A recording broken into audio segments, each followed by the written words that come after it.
So hey guys, welcome back to the channel. This is a story about what if Naruto has the Senju Bloodline. Part 1. If you guys enjoy this what if, and you want to see part 2, comment down below. And let me know before I start. Please do support for more awesome content. And leave a like and don't forget to subscribe to my channel. And also share this video with your friends. And check out the description. And check out my playlist. So let's start the video. Chapter 1: Kushina, Minato and Naruto. To say Namake's Minato was having a bad day would be an understatement. His last month has been living hell for him. He was finally finished with the last pile of paperwork, the devil spawn that continued to haunt all Kages. Today, the Yondaime was in another session with the council regarding his wife, who has been missing for the last month. This, along with the pressures of being Hokage, was bringing Minato to his knees. His wife, Kushina, was pregnant with his child, and she was vulnerable to having her tenant, the Kyubi no Yoko, released from the seal and wreak havoc upon the world.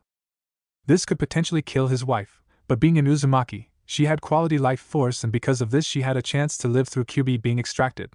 But all the same it worried Minato, nonetheless, the fact that his wife and child were in danger. He barely controlled himself from tearing apart the village when they first went missing. That was the day they felt the wrath of Yondaime. Minato sighed and ran his hands through his yellow blonde hair, which felt greasy and dirty. He looked down at himself, feeling pathetic at the fact that he couldn't do simple things like clean himself, or eat 3 full meals anymore, and even sleep through the night anymore. His outfit was worn out from being worn all the time. He was up constantly looking for his wife, on the manhunt with Umbu. The trail had led to somewhere in the village, making it an inside job. He gritted his teeth thinking about that fact. He knew as Hokage he had to protect the village, but it felt like he couldn't even trust the village. He only had 4 months. 4 months until his child would be born. Minato slammed his fist on the desk in front of him, splitting it in half through his sheer force. The Umbu in the room flickered into appearance in front of Minato, alarmed at the noise. He looked up and started sweating, then said with a fake smile, "Sorry there, just frustrated today." The Umbu looked at one another and nodded, then flickered out of view. Minato sighed and pushed the desk to the side. He got up and grabbed his Hokage robes, preparing to go to another meeting when the door to the office opened. Minato grabbed his robes and turned around to look at his predecessor walking into the room. Hiruzen Sarutobi looked at Minato with sympathy on his face. He was an elderly man, but still had more power than anyone in the village except Minato. He had shorter gray hair and a goatee, and the eyes of experience. He has on his old Kage robes that covers him all the way down. He gently closed the door behind him. He walked forward and took a seat in one of the chairs. "What can I do for you, Hokage-sama?" Minato asked. "Please, Minato, we are equals. You know to address me as an equal now," Hiruzen said. Minato sighed and looked at Hiruzen, who had a serious look on his face. Hiruzen took the pipe he had been smoking and said, "Minato, you need to rest. You have been working constantly." Minato slid his robes on and said, "There is too much to get done." Hiruzen took a look at Minato and said, "You haven't even showered or eaten well in the last few days, have you?" "Work's keeping me going." Minato snapped at Hiruzen. Hiruzen raised his eyebrows in question and Minato looked down, ashamed that he broke like that for that 1 second. "It's okay, Minato. I can take over. You need to rest, take a day or 2 off," Hiruzen said, trying to reassure him. "I just want to be the first to hear when she is found. I've been dying to find her. And I'll be the first to tell you as soon as she is found, but you need to clean up." Minato finished arranging himself in a presentable manner, and looked at Hiruzen when the door to the office slammed open. Minato and Hiruzen looked towards the door where there was a teenager with spiky gray hair and a face mask in an Umbu outfit, out of breath. "Minato-sensei." "Kakashi. What happened?" Minato asked. "We found her. Hokage Monument. Top of the cliff," Kakashi said in between breaths. Minato's eyes widened and then instantly he was gone in a yellow flash. Hiruzen looked towards Kakashi and said, "Well done, Kakashi. Go home and rest now. We will take care of everything." "Hi, Hokage-sama," Kakashi said, and slowly walked out. Hiruzen stood up with authority, and snapped his fingers. In front of him Umbu appeared around him. "Follow Minato and assure that everything is under control," Hiruzen ordered. "Hi, Hokage-sama," the 4 Umbu around Hiruzen said in unison and flickered away. The Kami no Shinobi was going to make sure that nothing else happened to Minato and his family while he was around. He promised it in his life. Minato flashed into appearance at the top of the cliff where there was Kushina, unconscious and breathing heavily. She was surrounded by different Umbu. Kushina! Minato shouted and darted over. He knelt beside her and lifted her in his arms. The Umbu all knelt and were at attention. Do you order Hokage-sama? An Umbu behind Minato. I will be issuing orders for our Hokage, said Hiruzen behind the group. The Umbu stood and turned, looking at their previous Hokage and shouted in unison, Hokage-sama. You are to investigate this area and look for any leads as to who might have committed the crime of taking Kushina captive, and follow up on any leads. I expect hourly reports, the Sandaime Hokage commanded. Hi! Hokage-sama! Umbu shouted and dispersed. Minato was still kneeling next to his wife, cradling her now in his arms. He had a look of relief on his face, a trail of tears going down his face. Hiruzen knelt down next to Minato and said, Let's get her to the hospital. Minato nodded and stood with his wife in his arms, and they both disappeared in a flash. It has been hours now since Kushina was admitted. Minato was waiting outside the room, standing almost scarred, but impatient nonetheless. The doctors were working relentlessly to find out if anything had been done, and the longer they worked, the longer Minato went without any word of what had happened to her and his unborn child. He was getting antsy. Hiruzen walked through the hallway and took a seat in the waiting room, only a few feet away. Hiruzen looked up at Minato, who had a determined but worried look on his face. Hiruzen shook his head and said to Minato, Why don't you sit down here? She isn't going anywhere with all the guards we have posted around this place. Minato shook his head and stood at the door still, as if frozen in place. Hiruzen sighed and pulled out a pile of paperwork from his robes and continued the hell spawn that all Kages had to deal with. It was only a few minutes later when the doors to the Kage medical room opened and out came the head medical ninja, Nono Yukushi. She had a white cloth hood over her blonde hair and thick bold glasses. She had on medical robes over a black dress. Minato turned towards her and looked at her, and Hiruzen stood immediately.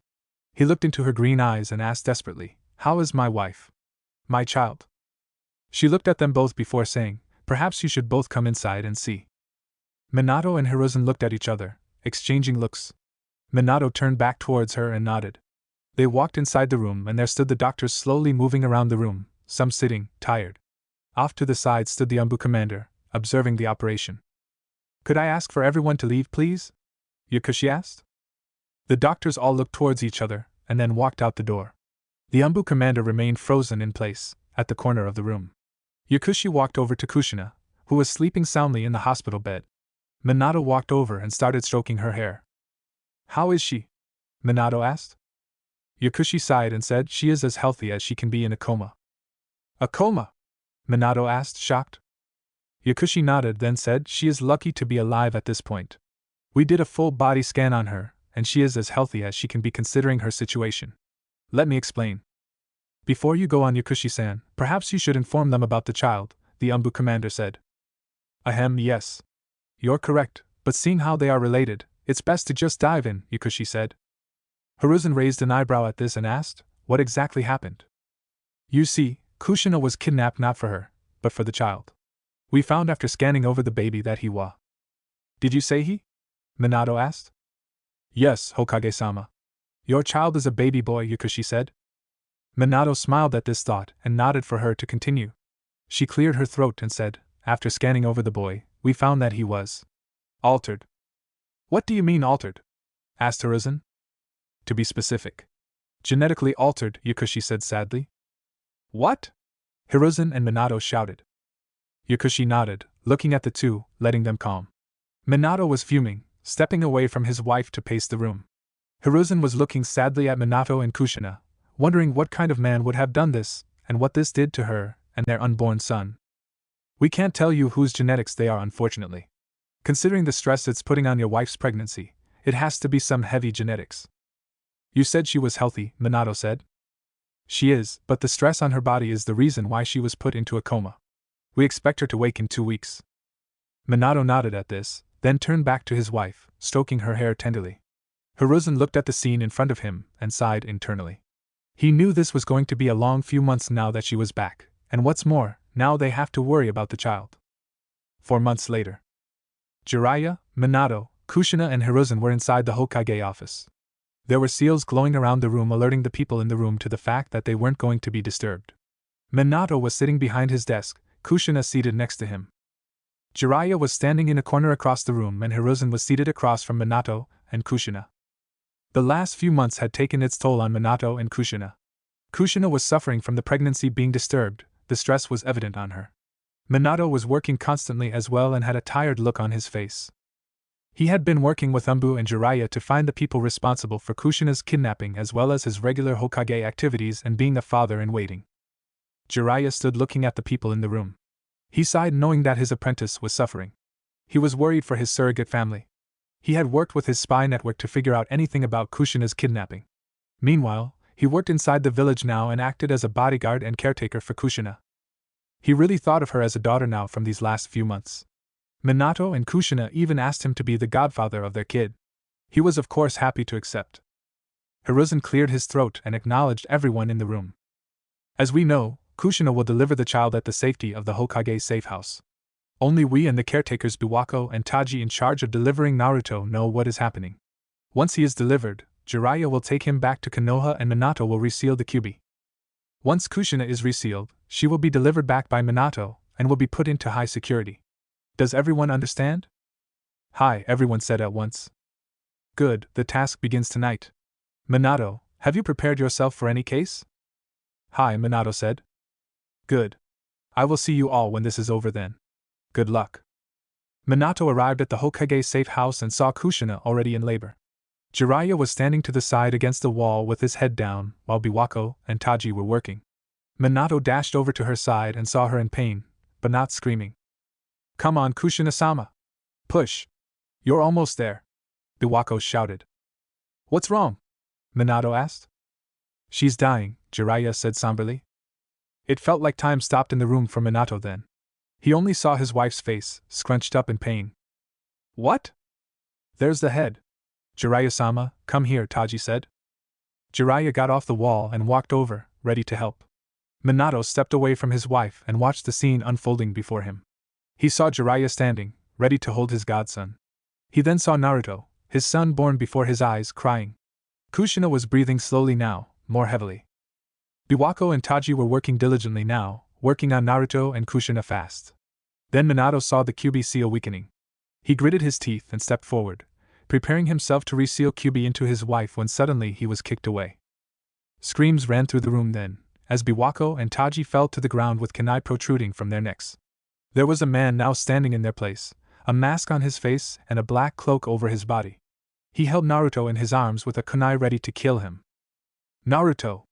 Minato shouted. Yandame Hokage! Step away from the Jinchuriki, or your child dies, the masked man said. Minato! Jiraiya shouted. Just calm down. We can work this out, Minato said. Do you care about your child? The masked man asked. I do, Minato said. Choose now, Yandame Hokage, the man shouted.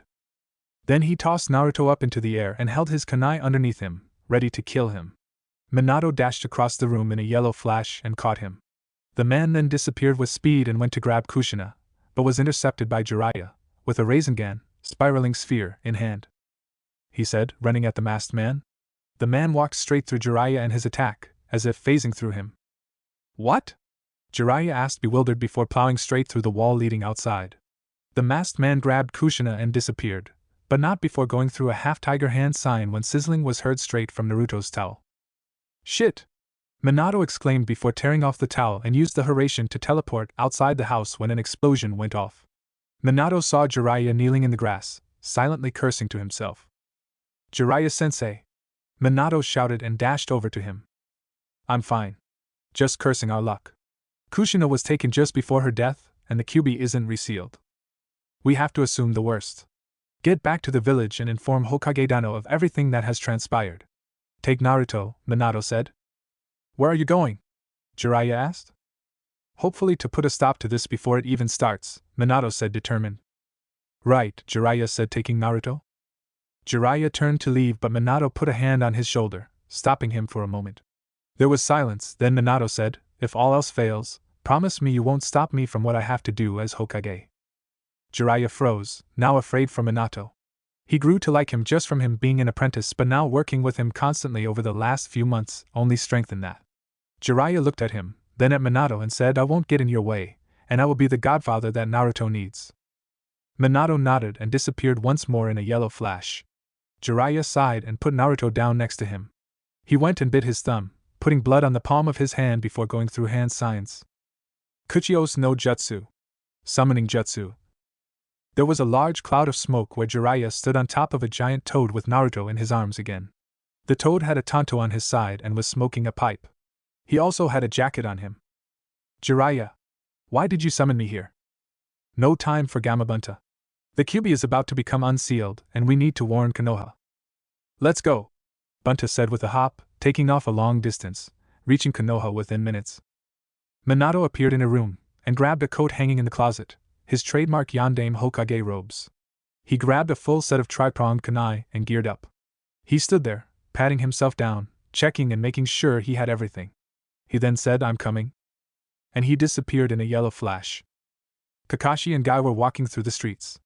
The masked kid with the silver hair and Umbu outfit everyone knew, as Kakashi had been assigned with watching Kushina in the shadows for months, and this was a well-deserved day off.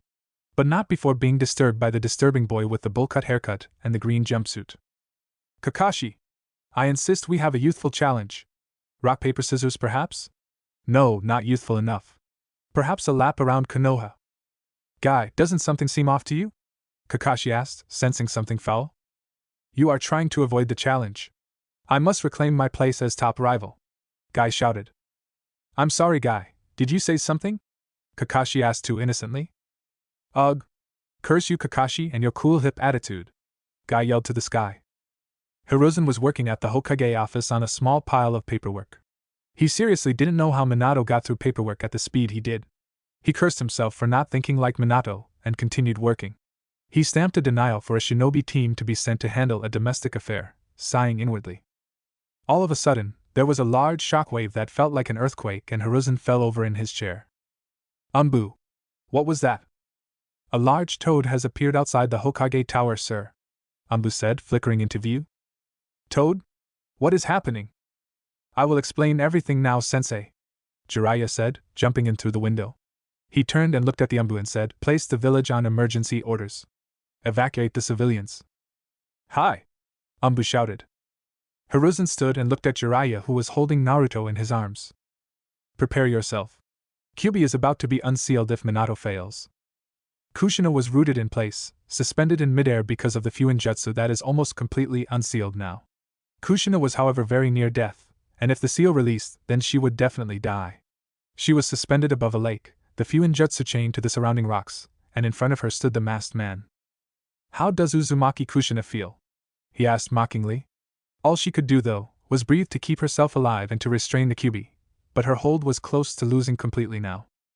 Now is the time then, the man said before making a hand sign. He channeled chakra through himself and now the contract seal on the Fuinjutsu and said, Kai.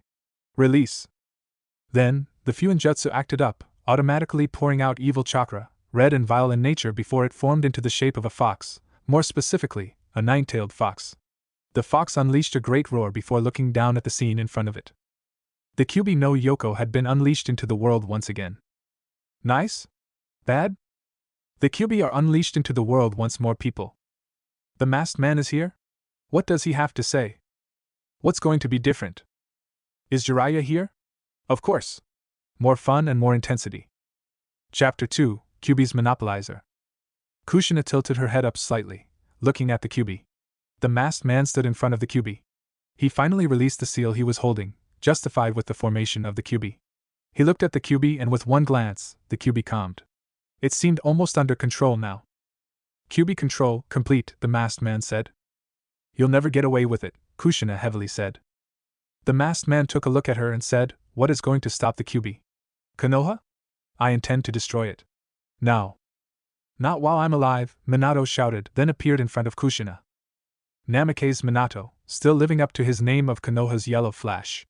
I'm impressed that you managed to find me this fast, the masked man said comically. As long as I'm here, Konoha will not fall, Minato said. The Kyuubi is mine now, you cannot stop me, the man said before Kyuubi roared at Minato.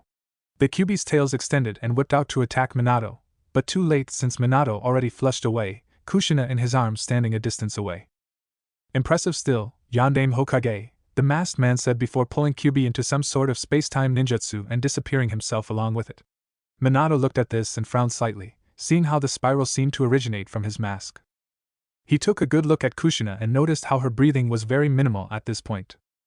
Minato, she said between breaths.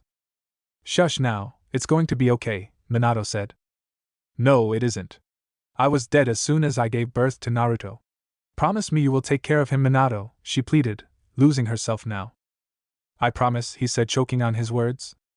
She slightly nodded before closing her eyes and giving a slight smile. She then went to sleep, her breathing fading completely.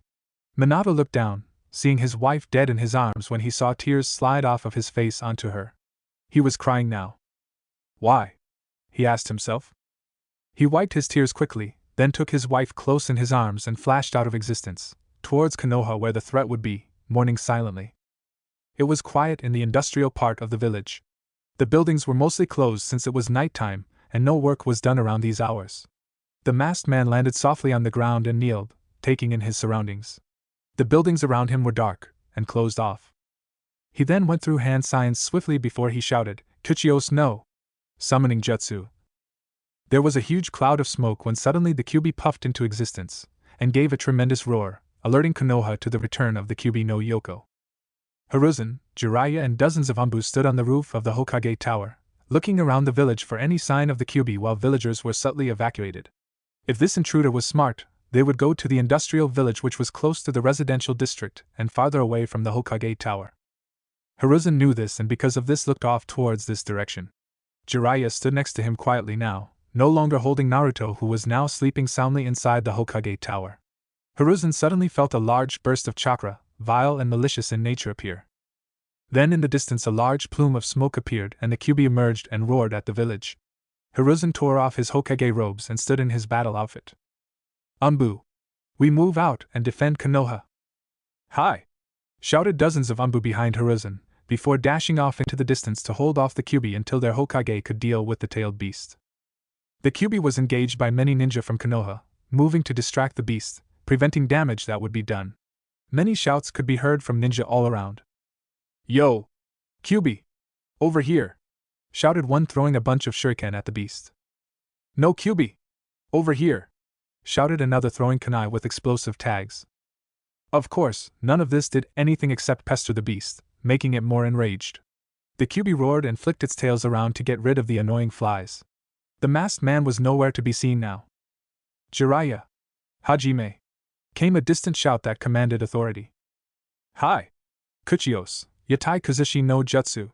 Summoning, food cart destroyer technique. Out of nowhere, a giant toad appeared above the Kyuubi and landed on top of him, causing a shockwave to spread through the village. The toad took out his tanto and stabbed it into one of the tails. And stay down, you mutt! The toad shouted. Nice job, Bunta! Sensei, knock some sense into this thing! Jiraiya shouted on top of the toad boss. Hi! Kuchios, Monkey King Enma. Summoning of Monkey King Enma technique. There was a puff that appeared on a rooftop a small distance from Kyuubi, and there stood Hiruzen in full combat armor and a monkey that stood taller than Hiruzen. The monkey looked around before noticing the fox, and said, So the Kyuubi has been unleashed now, Hiruzen? Minato didn't do a very good job, he said. There were some things that were unpreventable, Hiruzen said. I can see this. Henge, Kongonia. Transformation, adamantine staff. Enma then turned from his monkey form into a large staff that Hiruzen then gripped and allowed to extend into the Kyuubi, smacking him in the head. The Kyuubi became enraged and flicked his tail, the tanto flying to the wall of the village and impaling itself in the wall. Gamabunta was getting loose, so he bounced off of the beast and landed outside of the village and steadied himself. Hiruzen knew this was an opportunity, so he extended the staff again, pushing Kyuubi through the wall and outside the village. He smiled at this small victory and jumped after the giant fox. Minato appeared in the Hokage office, where Naruto was sleeping soundly. He sighed and put Kushina down on the floor of the room, directly in the center. He moved to Naruto and said, I won't let anything happen to you if I can help it. Minato then disappeared outside and reappeared on top of the Hokage monument. More specifically, he was standing on top of his own head. He looked at the fierce battle going on in the distance and noticed the Kyuubi getting more agitated, and it finally began to charge a Baijidama, tailed beast bomb. Minato cursed to himself silently, and started to swiftly go through hand signs. Then the Kyuubi turned straight towards Minato and launched it straight at him. Minato finished the hand signs and brought out his signature tri-pronged kunai and held it out in front of him and began the space-time ninjutsu. Out came what looked like a seal but had a gaping hole in the middle of it, and in went the Baijidama. The giant purple chakra ball disappeared inside, and seconds later, a huge explosion could be heard a long distance away from the village. He smirked to himself at his quick thinking, but then felt a hand on his shoulder. He turned swiftly to find himself staring at the masked man attempting to pull him into his eye when he noticed it now. Sharingan. In the one eye hole of the mask. Minato swiftly used the Hiraishin, Flying Thunder God technique, and escaped. The masked man stood there for a moment, looking at the Kyuubi, and said to himself, the Hiraishin. How impressive! Then the masked man disappeared in a swirl into space itself while saying, next time I'll be faster. As soon as I grab him. Sarutobi looked as the Baijidama launched itself towards the village and panicked slightly when he saw Minato on top of the Hokage mountain. He smiled and saw him use a space-time ninjutsu to make the Baijidama disappear. He then turned serious again at the looming threat of the Kyuubi. He gripped Enma, who was still in staff form, in his hands and charged at Kyuubi. Jiraiya was standing on top of Bunta when he went off and had to smile at his apprentice at how he handled the situation. Minato wasn't an SS-class ninja for nothing. Minato looked at Kyuubi, who was attempting to attack a group of ninja. He figured the best thing to do was to trap it now that it was outside Konoha. Bunta! I am going to trap him. Prepared to give him a beating. Jiraiya shouted. You got it! Gamabunta shouted. Jiraiya jumped down from Gamabunta and flew through hand signs before shouting Doton, Yomi Numa. Earth release. Swamp of the underworld. Jiraiya saw the ground change underneath Kyuubi into a swampy mud muck, keeping the Kyuubi pinned. Now Bunta! Jiraiya shouted. Bunta leaped at Kyuubi and started to pound at him with his sword, only to be countered by his tails, while whipping the occasional water bullet at the fox.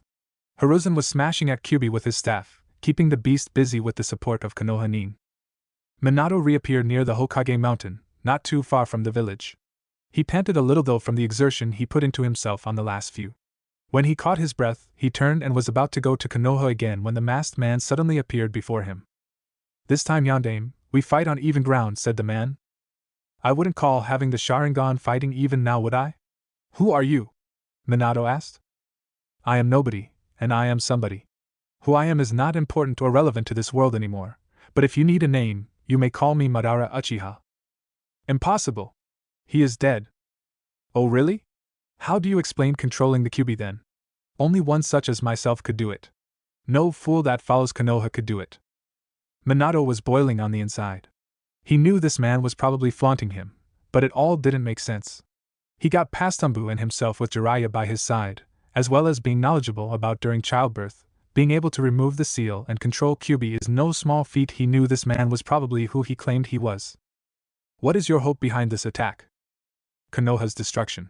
This could definitely be called an attack on whim, or it be planned. I could do it saying it was for war, or for peace. Minato stepped back, clearly shocked. This man had some dangerous ideals. He looked at the man before him, who was now shrugging as if warming up, then saw chains drop from his cloak. He looked ready to fight. Minato took a kunai from his pocket and prepared to engage him, when suddenly the man laughed. He actually laughed at him. What's so funny? You are clueless, Yondaime. The Kyuubi cannot be stopped, unless sealed once more. I intend to stop you first, and then the Kyuubi. I will not let Konoha fall. Even after they betrayed you? Betrayed the trust that you gave them? Minato's eyes widened at this. He observed the man carefully, looking for body language before asking, What are you talking about? I'm talking about your son Yondaime. I know all about him. Minato felt himself rumble and then he growled, You stay away from him, and my wife. Your wife is dead, Yondaime. I know this. There is no way she could have survived giving birth to a child of such a magnitude, the man said simply. Explain. It's simple, really. Your child has the genes of one of the greatest ninja ever produced. He was very much like you, a protector of the village. Minato let this roll over in his mind for a minute before his eyes widened and he said, You don't mean? Yes, he is going to gain power no one could dream of. He may even be better than his surrogate predecessor now. I look forward to fighting him in the future if he lives through the night. This ends now. I won't let you get the chance, Minato said before throwing his kunai at the masked man. The man simply gave a huff of air and let the kunai phase through him, but not before seeing the Yondaime charge in front of him, a blue swirling ball in his hands. Rasengan! Spiraling sphere. Of course, this attack only phased through him too. Too slow, Yondaime, the man said before pulling on his chains and whirling around to face him, only to find he had disappeared again. He sighed and turned to face the Hokage still within the clearing. He had the spiraling ball still in his hand, and was now holding 2 kunai. You cannot hope to defeat an Uchiha. We'll see about that, Minato muttered to himself, before throwing the first kunai, and charging to meet the man. Minato moved as fast as the kunai, behind it, and planning his attack carefully. The man ran to meet him, and let the kunai phase through him. When it was done though, he stretched his hand and said, I win. Hiraishin, level 2. Minato shouted and disappeared, appearing behind the man, snatching his kunai between his fingers and slamming the Rasengan in his hands into the man. Damn it! He flew to the kunai earlier. Impressed? Minato asked, then took a breath and said, Now you definitely will be. Minato deposited his kunai and went through hand signs quickly before the man could recover and slammed his hand onto the man's chest and shouted, Kia Kafuin! Contract seal. The man cursed himself and felt his control on the Kyuubi released all at once. He no longer had a hold over the beast. Then he looked up at the man who ruined all of his plans with a fire burning in his eyes. Then he said, I must hand it to you, Yondaime Hokage. Being able to wound me and sever my ties with Kyuubi is not something to laugh at, but no matter. Kyuubi will be my plaything again. I will take over the world, and there are so many ways to go about it. Then, the masked man used his teleportation and disappeared before Minato's eyes. He had thoughts going through his mind at rapid-fire pacing, but he knew the Kyuubi was still attacking the village. He took a breath and disappeared again using Hiraishin. He now knew what he had to do. Jiraiya was not having a fun time anymore. He was exhausted, firing off many, and was about to call for support so he could go into Sage mode. Gamabunta was doing no better, as he was fighting Kyuubi directly. Hiruzen was getting tired himself. He was getting desperate, and needed the assistance of Konoha soon. He was standing off to the side when the Umbu commander flickered into appearance next to him. Hokage-sama! Konoha is ready to retaliate fully. Fire the flares! Hiruzen shouted. Hiruzen saw the flares go into the sky, and then the ninja of Konoha went at the Kyuubi with full force, holding him off, but not before the Kyuubi started to charge another. He can still do another! Hiruzen shouted. Jiraiya appeared next to Hiruzen and said, Sensei, without Minato we can't do anything. Kuchios, Yatai Kuzushi no Jutsu. Summoning, Food Card Destroyer. Out of the sky dropped a giant green toad with swords and sheaths strapped to its back. On top of the toad stood Minato, looking down at the Kyuubi who was still charging at it. He cursed slightly and started to charge his chakra, preparing to Hiraishin himself and the fox. It's Yondaime! The ninja cheered around him. Jiraiya smiled knowing his apprentice, and Hiruzen looked on, wondering what he would do. Then, they disappeared along with the fox. What the? Jiraiya shouted, before another explosion went off in the distance past the mountains. There! Hiruzen shouted. Gamabunta, go home. You did well. I will summon Gamaken to assist me, Jiraiya said. Thanks, Jiraiya. Summon me for a drink sometime though, the toad said. Jiraiya smiled and nodded, seeing Bunta disappear in a puff of smoke. Then he summoned Gamaken quickly and said, I need you to get me and Sensei over to Minato quickly. Time is of the essence. I will do my best, however I am quite ungraceful, the purple toad said. Jiraiya's sweat dropped at the toad, but shook it off quickly as he and Hiruzen jumped on the toad and took off into the distance. Minato was panting with Naruto in his arms. He was running very dangerously low on chakra. The Kyuubi had escaped from Gamatiro, and were now preparing to attack Minato. He sighed and pulled out 2 scrolls. He laid one of them on the ground and formed the tiger seal. Fuin Kai! Seal release, Minato shouted. The scroll glowed, then suddenly an altar appeared and marks ran across the ground until they reached the Kyuubi who was entangled in them shortly, becoming encumbered. He roared at Minato, who smirked at him and began to do what he set out to do. He took the second scroll and scribed within it quickly, then rolled it up and set it to the side. Then he flew through hand signs and shouted Shiki Fujin. Dead demon consuming seal. There was an ominous chakra that surrounded Minato, and behind him appeared the Shinigami. Minato looked at his son, and shed tears. He never wanted this to happen to his child of all people, but he had to protect him, and protect Konoha. I am so sorry, he whispered. There was a loud crash behind Minato, and there landed the toad carrying Hiruzen and Jiraiya. Kid! Jiraiya shouted. Stay back. This is my job, Minato said. Jiraiya and Hiruzen stood together on top of the toad and watched him. They both knew what was happening as soon as they showed up, but couldn't do anything. The scroll that Minato had put to hold the Kyuubi in place was also a barrier seal. Minato was running low on chakra now. He knew from the seals he had placed he was getting dangerously low. He thought about taking the Kyuubi with him together, but then crossed that thought because his son was the perfect person to hold him. If this masked man was correct, his son would be able to contain the Kyuubi with no problems. The question was, could he draw on the Shinigami enough to be able to form this seal to hold both the yin and the yang chakra of the Kyuubi? He mulled it over before finally deciding quickly. He flew through a set of hand signs and shouted, "Tuchios no!" There was a puff and then an altar appeared in front of Minato. He went and placed his child on the altar quickly and looked at the Kyuubi. He gave him a defiant glare, and the Kyuubi roared back at Minato. Minato flew through a final set of hand signs before shouting Hack no Fuin Shiki. 8 trigram sealing style. Minato felt the rest of his chakra leaving his body, and the restraints on the Kyuubi weakened. He looked at the Kyuubi and realized it was starting to get free, so he hastened the sealing process. He shouted in pain as he felt his whole body burning from the effort, his soul about to be taken by the Shinigami. Jiraiya was now shaking where he stood. He couldn't stand the sight of Minato dying in front of him. He was probably his most treasured student he had ever had. Hiruzen was shedding a tear at the sight of Minato dying now. He couldn't stand to see someone who was younger than him die. He should have been the one to seal Naruto away, but knew this was his right as a father to do this. Minato was weakening in spirit now. He felt faint and was ready to give up, but with one look at his child, he realized Kushina would be up his ass if he gave up. He channeled more chakra into the sealing process now, determined to seal the Kyuubi into Naruto completely. Naruto, I suppose I should tell you everything now, huh? I know you are a strong kid, and you will surpass me one day. I want you to grow up healthy, be loved and have lots of friends and loved ones. I want you to find some people that are special to you. I want you to take care of yourself, eat healthy every day unlike your mother who has to eat ramen like it's going out of style.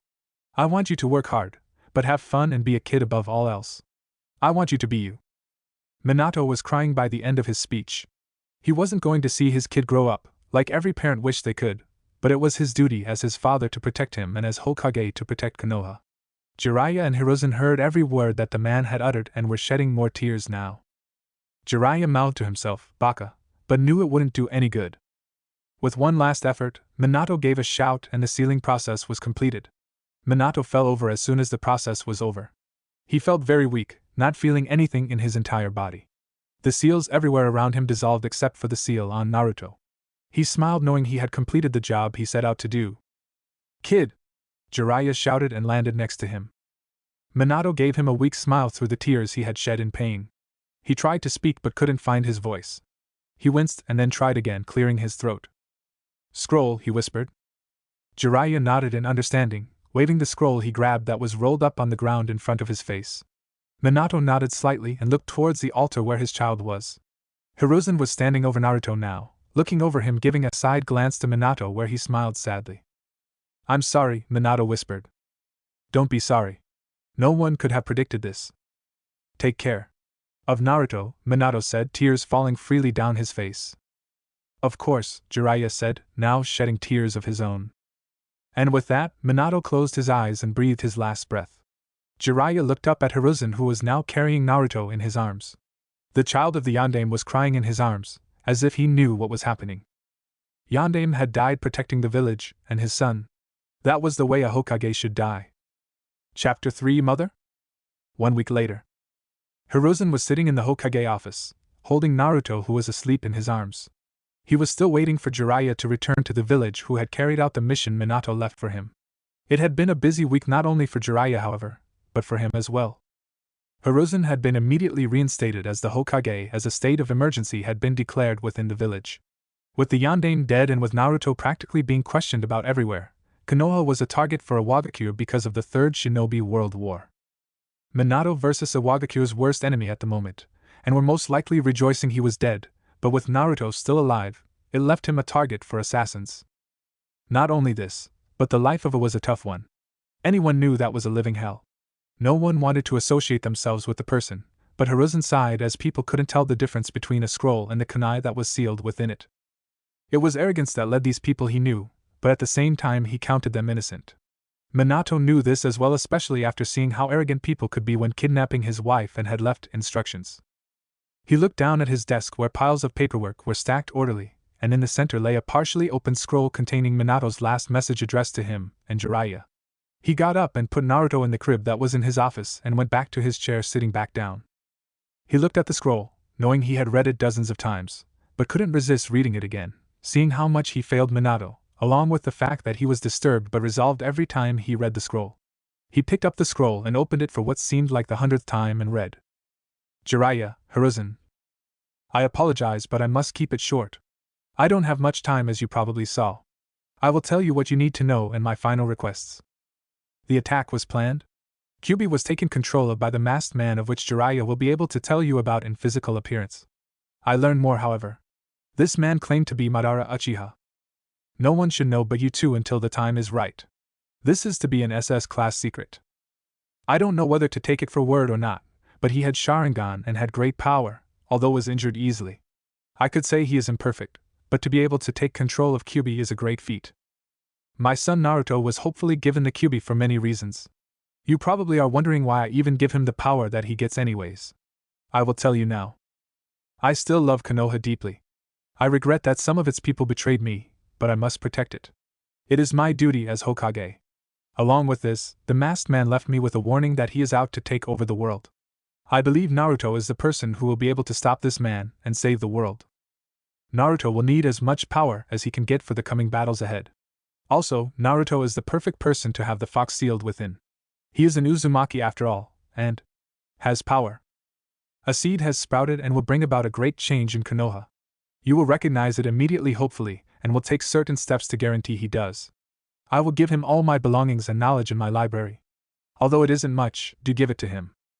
Jiraiya, I want you to find your old teammate, and give her a request. Tell her to go to Konoha with you, then show her Naruto and ask her to raise him. Do whatever it takes. I have a feeling. Hiruzen, cover it up so Naruto will have died if he goes with Jiraiya's teammate. It will leave Konoha to be left alone from IWA and will hopefully save Naruto grief in the future. He needs a family, and Tsunade may be able to give this to Naruto. Jiraiya, I pray you will take care of Naruto and protect him. He will need it soon if this man is who he claims to be. Take care of Naruto. Take care of Konoha. Take care of each other. I am with my wife soon. Minato. Yondaime Hokage. Somewhere distant in Hai no Kuni, the land of fire. Jiraiya was traveling faster than most jonin could. He had been looking everywhere in Hai no Kuni and was about to reach the limit, and decided he needed to rest for what would be the second time on this trip. He knew Tanzaku town was nearby and decided to stop there since there was a nice inn there, and he could do some research. He giggled at the thought of having a nice rest tonight, especially surrounded by some nice ladies. He took off towards the town quickly and reached it within an hour, exhausted from traveling 2 days straight again. He stepped into the town and decided to check quickly and see whether or not Tsunade was in town, since this was his mission anyways. Who knows, he might get lucky and find the legendary sucker. He walked past many of the bars and saw her nowhere, but knew he still had to check the gambling den. He walked towards that area when he heard a shout of frustration that sounded akin to an angry female bear. Yup, that's alright. Jiraiya thought to himself. Jiraiya sighed and knew that it was going to be a long night. He walked into the gambling den and saw Tsunade, head pinned against the slot machine, with a younger girl sitting next to her, sighing. Tsunade-sama, shouldn't we at least find an inn to take us in tonight? I suppose we should, Shizen. I've lost enough today as it is. Some drinks could help with this after all, Tsunade said, regaining a little of her spirit. Same old, huh? Jiraiya said, walking in on their conversation. Jiraiya? What are you doing here, you old pervert? She asked. Jiraiya-sama? It's a pleasure to see you again, the girl said next to Tsunade, who Jiraiya now recognized. Hey Shizen, I have been growing up since I last saw you. Glad to see that. And as for what I am doing here, perhaps we should find somewhere to talk. It's a long story. This better be good. Tsunade, Jiraiya and Shizen soon found themselves in a tavern not too far away from the gambling den. Jiraiya was now on his second drink, while Tsunade was sipping on her sake. Shizen quietly sat in the corner, watching the two drink. I suppose I should get started, Jiraiya said. Konoha wants me back, don't they? Tsunade asked. Jiraiya laughed loudly at this and then sniffled. He looked at her and took on a serious look. He breathed and said, Minato and Kushina are dead. Tsunade and Shizen both gasped visibly, which surprised Jiraiya not on Shizen's end but Tsunade, but not for long, as she suddenly took on a visible smirk and said, I knew the job was cursed. No way a fool like Minato should have taken it. You didn't even ask how you baka, Jiraiya shouted. This got Tsunade to shut up. He would never call her baka, but seeing his angry face made her realize that he was serious about this. She took a sip of her sake again before gesturing to Jiraiya to continue. Jiraiya, now having her full attention, looked at the two and said, I can only tell you part of the story, because the rest is a SS-class secret and can only be heard back within Konoha. I do need you to come back with me, but not for the reason you think. Are you willing to listen? They both nodded at Jiraiya, who smiled at his small victory. He cleared his throat and took a final swig of his drink and said, Here's what happened during the Kyuubi attack. To say that Hiruzen was angry was an understatement. He was furious. He just got finished with a council meeting and they demanded to know the condition of the Kyuubi container. The civilian council wished for the child to be eradicated altogether, while Danzo, who Hiruzen knew was the leader of an underground group called Root, wished to take the child under his wing to be raised as a weapon. The Shinobi Council all offered to adopt the child formally, and raise him under their wings, but Hiruzen denied all of these requests, saying that the will of the Yondaime told him to do otherwise. Thank God he had that to fall back on. He was still assaulted by Danzo and the civilian council no less. Hiruzen looked at Naruto, who was sleeping in his crib now. He sighed at the sight of the child and looked outside at the moon falling behind the forests and mountains. He was now wondering what Jiraiya was doing and what was taking him so long. Please hurry, Jiraiya. I can't keep the child hidden much longer. Tsunade and Shizen were far from shocked from what they had heard from Jiraiya. They were appalled at what the child Naruto had already gone through in his short life in this world. Tsunade was nearly brought to tears at the thought of a child so innocent was given things like this, while Shizen was shedding tears silently. Why are you telling me these things? Tsunade asked. I think you know. I want you to come back and meet Naruto, and then decide whether or not you will raise him, Jiraiya stated bluntly. Raise him? Tsunade asked, shocked. Can't someone in Konoha do it? Shizen asked.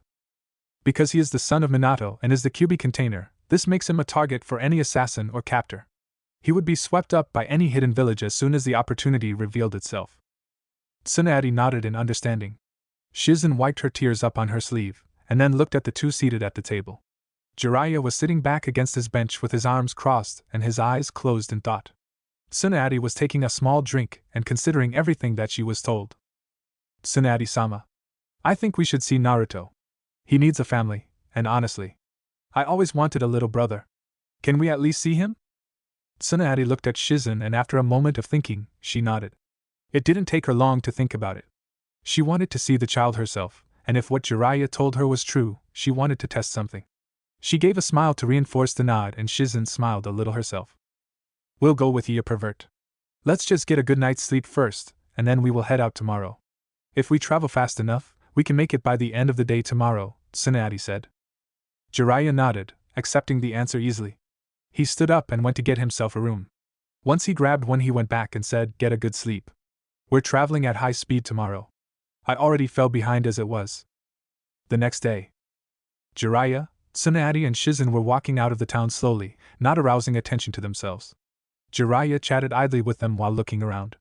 He felt an eerie chill, like something bad was going to happen, but he didn't know what. Are you two ready to go? Jiraiya asked with finality. Yeah, let's get going, Tsunade said. Excited to see Konoha again?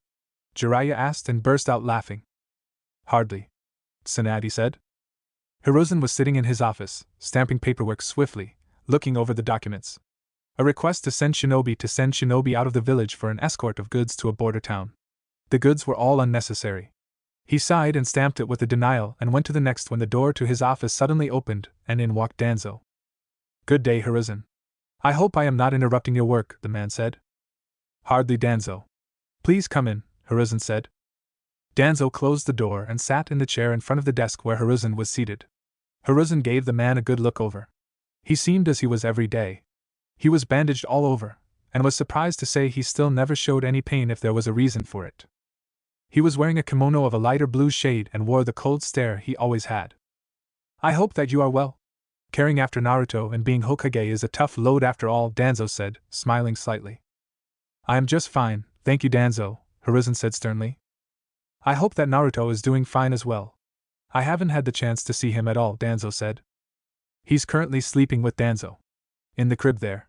He is always under my watch or under Ambu's watch, Hiruzen said irritatedly, hoping to get Danzo to back down. Glad to hear that. Hiruzen, Danzo started.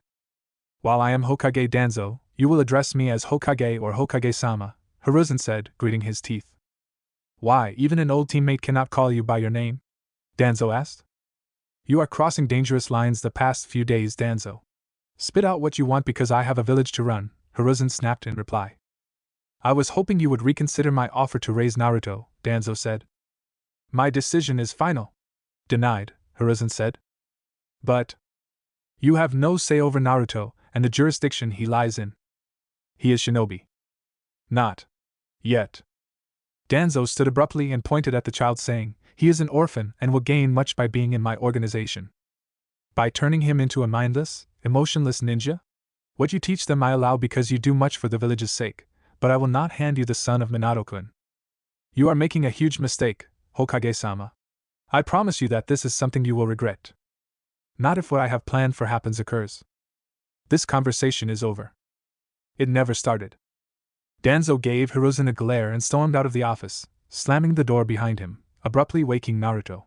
He cried from being woken up noisily. Hiruzen sighed and picked up Naruto, calming him. He grabbed a bottle from the desk and started feeding him.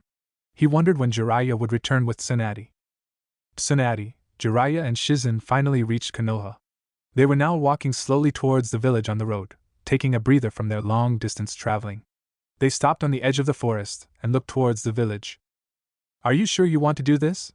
Jiraiya asked. I appreciate your concern, but I am positive.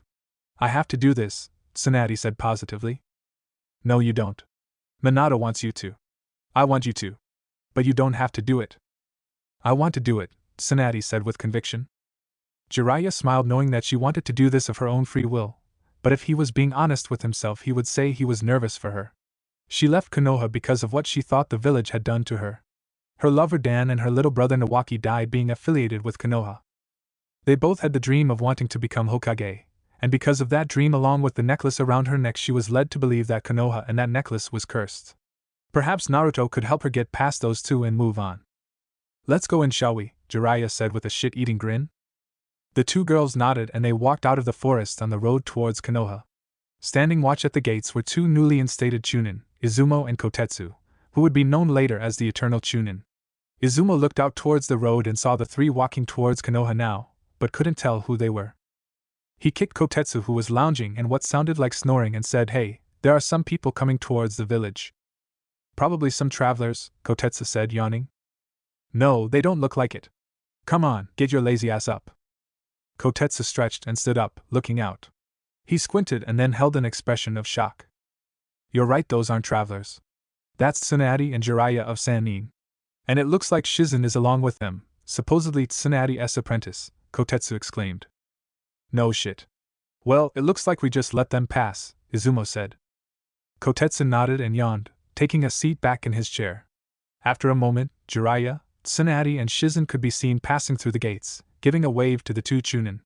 They gave a smile and waved back to the party. Jiraiya took them and led them through the streets, where civilians could be seen gawking at the sight of Tsunade and Jiraiya walking through the streets. Is that Tsunade? Has she returned? What about Jiraiya? What is he doing here? They never show up anymore. Many more whispers could be heard around Konoha as they passed through the village. They sighed at their antics and kept walking through Konoha. Hiruzen was sitting doing paperwork now. Naruto was fast asleep also. Hiruzen stamped another paper when suddenly an Umbu flickered into appearance, kneeling. Hokage-sama. Jiraiya-sama has returned with Tsunade-sama and Shizen, her apprentice, the Umbu said. Thank you, Boar. You are dismissed, Hiruzen said. The Umbu nodded and flickered away, disappearing completely. Hiruzen sighed and got up, grabbing Naruto. He went and walked out of the office to wait at the base of the tower for the company to arrive. Jiraiya, Tsunade and Shizen finally arrived underneath the Hokage tower. They were walking up when they noticed Hiruzen standing outside smiling, holding a bundle of blankets in his arms, and was donning the Hokage robes and hat. Tsunade had to smile at the sight a little bit, while Jiraiya gave him a shit-eating grin that told him I told you so. Hiruzen only smiled at his old student's antics and walked up to them. I'm glad to see Jiraiya brought you back to Tsunade. Thank you for coming and welcome back to Konoha. We have much to discuss. Tsunade gave him a small smile and nodded. Shizen was smiling brightly nearby behind her sensei, and was looking at the scene with a distinct eye. Tsunade then noticed the bundle Hiruzen was holding, maternally almost. Is that Naruto? She asked. Hiruzen smiled and held out the bundle in his arms to Tsunade. She gave a slightly bigger smile and took the bundle from Hiruzen, looking at the child in her arms now. She smiled at him, and how he had the same blonde hair his father did, and the face that he had. She pulled the blanket away from the child a little and saw the sealing mark on his belly that marked him as a. She knew this would go away in time. Almost anyone would know that. She tucked the child in the blanket again and looked at his face and gasped a little. She was shocked not because of Naruto waking up suddenly, smiling up at her slightly. She was shocked because of his eyes. His eyes were forest green. Hiruzen, Tsunade, Naruto, Shizen and Jiraiya were all in the Hokage office, with the silencing and privacy seals up. It was nighttime now, but they wanted to make sure that no one was going to be interrupting their meeting. Hiruzen was sitting behind his desk. Shizen was sitting in one of the chairs next to Tsunade, who was standing holding Naruto, smiling. Naruto was sleeping in Tsunade's arms and still had a slight smile on his face. Jiraiya was leaning against the wall next to his usual entrance, the window. If everything went as I thought it would, Jiraiya told you everything about the Kyuubi attack that he was permitted to tell you there, Hiruzen said. Yes. It's amazing that Minato gave his life for the village like that. It was sad to hear that Kushina had died too, Tsunade said. The Kyuubi is a formidable foe. Minato did not give his life for nothing. He succeeded in sealing the Kyuubi in Naruto, Hiruzen said. Right, but the Shiki Furin takes a person's soul in exchange for someone else's life. What ended up happening is Minato sealed the Kyuubi completely into Naruto, at the cost of his soul, Jiraiya said. But the cost is always the soul. What's so different about this? Tsunade asked. Minato used the Shinigami as a channel in order to seal Kyuubi into Naruto. Because of this his soul was completely shattered, lost within the Shinigami's world, Jiraiya said softly. He looked down and sighed, knowing that what he did was very risky, but worthwhile. Hiruzen smiled sadly, knowing that the Yondaime had succeeded where many before him had failed. He didn't know what to make of the situation at best, but he knew Tsunade being here was a sign at best. He cleared his throat and said, there is something that needs to be addressed before we can tell you what I believe should happen. Tsunade looked up at this, and nodded for him to continue. Shizen was also intrigued by this, as she was already having a little difficulty with some of the information. Hiruzen sighed and said, we believe there to be a mastermind behind the Kyuubi attack. No. We know there is a mastermind. Tsunade and Shizen both gasped visibly at this. How could someone put together an attack on the scale of the Kyuubi attacking a hidden village? Shizen stood up at this and said, impossible, no one has been able to control the Kyuubi except for Uchiha Madara. Exactly Sensei's point, Shizen. Madara Uchiha was the one who organized the attack, Jiraiya said. Tsunade gaped at Jiraiya and stuttered with her words for a minute, before shouting, Uchiha Madara was killed by my grandfather. No way in the name of all shinobi is Madara alive today. I saw him myself. He evaded both me and Minato for a while, but Minato got a good blow on him before he escaped. Uchiha Madara is alive and well, and we must be prepared, Jiraiya stated boldly. Prepared for what? Shizen asked. For anything. He knew about Naruto and what happened to him during his time in the womb. He has taken an interest in Naruto and will most certainly be targeted by him now that the Kyuubi is sealed within him, which means we must prepare for him to be trained when he is ready. I want him to be taken outside the village to be raised, Hiruzen said. Tsunade let this roll over in her head for a moment.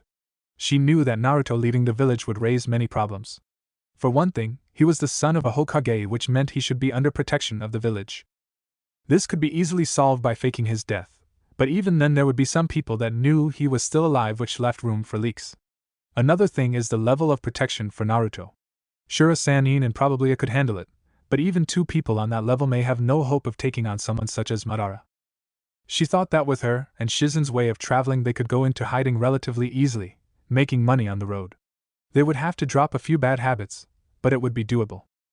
I find this acceptable, but what about adequate protection for Naruto? Us going into hiding may not be enough, Tsunade said. You're right. While you and Shizen alone are very good shinobi, you cannot take on all threats. Which is why Jiraiya will be with you from time to time along with his assignments for his spy network, Hiruzen said. Plus it allows me to fulfill my arrangement as his godfather, Jiraiya said, grinning a little now. Tsunade nodded, but was still unsure of whether to take this arrangement. She looked down at the child she was holding, still asleep. When she came here she had serious doubts, but already they were dissolving in her arms. Naruto was something she knew would be wrong to turn down.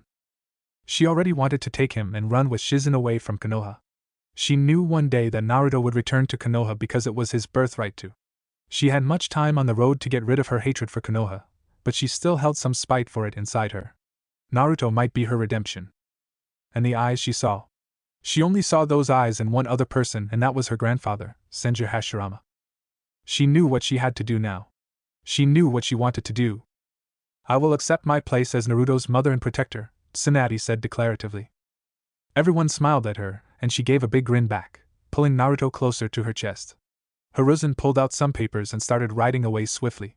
Jiraiya got off the wall and walked up to her. She looked at him, narrowing her brows, and said, "I swear to God, you pervert, don't make this awkward." Jiraiya only walked up and put his arms around her and said, "I'm proud of you." "Thank you?" Tsunade stiffened at first, but then she relaxed and nodded. Shizen stood up and said, "I'm also proud of Tsunade-sama, and thankful. I always wished to be a big sister. Now I get that opportunity." "Of course. It's only right that you do," Jiraiya said, laughing. Hiruzen finished signing papers and stood up. He looked at the small surrogate family in front of him and had to smile at the sight. "Everything is ready for you to leave. I will take care of the rest. Jiraiya has already prepared a place in Cha no Kuni, the land of tea. I leave you with a final warning, however. Watch for allies and enemies. Trust no one." "Good luck, you four," Hiruzen said. Tsunade, Shizen, and Jiraiya all gave a nod towards Hiruzen. Hiruzen looked towards them and knew they were ready to leave. He smiled and motioned for them to make their way out quietly. No one ever saw Tsunade, Shizen, and Jiraiya make their way out of the village that night, Naruto in their arms. It was then known that Naruto was assassinated by a foreign ninja. No one ever found out who it was, or how it even happened. Hiruzen was devastated for a while, but soon returned to work. The little family that disappeared soon found themselves at the border of Cha no Kuni. Chapter 4, First Year. 2 weeks later. Tsunade and Shizen were sitting at the table, Naruto in Tsunade's lap. They were currently eating dinner. It had been 2 months since they made it to the border of Cha no Kuni, land of tea. It took them a week to get to Cha no Kuni so that way they could throw anyone off their tracks who might be after Naruto, or the group themselves. When they made it through, Jiraiya brought them to a little town near the mid-eastern part of the country, closer to the coast. It was close to a few larger towns and was a good location to practice medicine from all the fishing accidents that happened. That was how Shizen and Tsunade were making their living nowadays. To get anyone that might be tracking down Tsunade and Shizen off their tracks, most likely for gambling debts, Jiraiya made it a point to pay off all of her gambling debts, which had left him grieving a little on the inside, but knew that protecting his godson was more important than his money. He had plenty of it anyways from his Ika series. Jiraiya always had enemies, so he decided it was best if he visited, and didn't stick around for too long. He tried to make it a point to visit at least every weekend, however. This seemed to work out well since he had his spy network to lead anyways. Tsunade and Shizen soon settled into their new place, and found it to be quite a homely place. Shizen and Tsunade gave it the touch that they thought it needed, and soon it came to be a nice family home. It was secluded also, away from the village that they were living at, but not too far either. They each had their own room, along 2 large bathrooms, a very nice and expansive sitting room, and a small but tidy kitchen. It had a nice yard in the back with some gardens that Shizen took to tending to when she wasn't busy with Naruto, studying or working. Tsunade had grown along with Shizen over the last 2 months, changing them drastically, and in different ways. Tsunade turned from her old gambling and drunken persona to a changed motherly and spirited woman and kunoichi. She no longer took to gambling or drinking as often, instead doing it as a hobby every so often, and instead spent her time at home with Naruto, or working for the family. She didn't go around boasting her name either, instead taking on a fake persona everyone now in the area knew as Rina. Shizen also changed her name just to be safe, calling herself Sayuri. Tsunade and Shizen did this just to be sure that no one would go after them if they were heard about from farther away. Tsunade had taken time to develop her medical techniques over the past few months now, serious about getting into her work. One of the things she had developed that Shizen called genius was her wet nursing technique that allowed her to be more capable of breastfeeding children even though she wasn't Naruto's birth mother. If this got back to the shinobi world, this would help thousands of people. Shizen had grown also, not only as a person in mentality, but physically also. She had hit another growth spurt, and had developed more as a woman. Tsunade had to chuckle at some men's antics in the villages sometimes as they tried to ask her on dates, or pull something on her. Sometimes she would leave them in a little more pain than necessary, but she would just smile hugely at this achievement. Shizen was proud of her master also, seeing her develop to become the mother she was now. She liked to help a lot, however, giving Tsunade breaks when necessary and working for the 3 of them. She was proud to call herself a big sister of Naruto already. Tonight, Shizen had made them a quite appeasing fish fillet with some herbs and vegetables from the market. Soon, Shizen would be able to make them from the garden.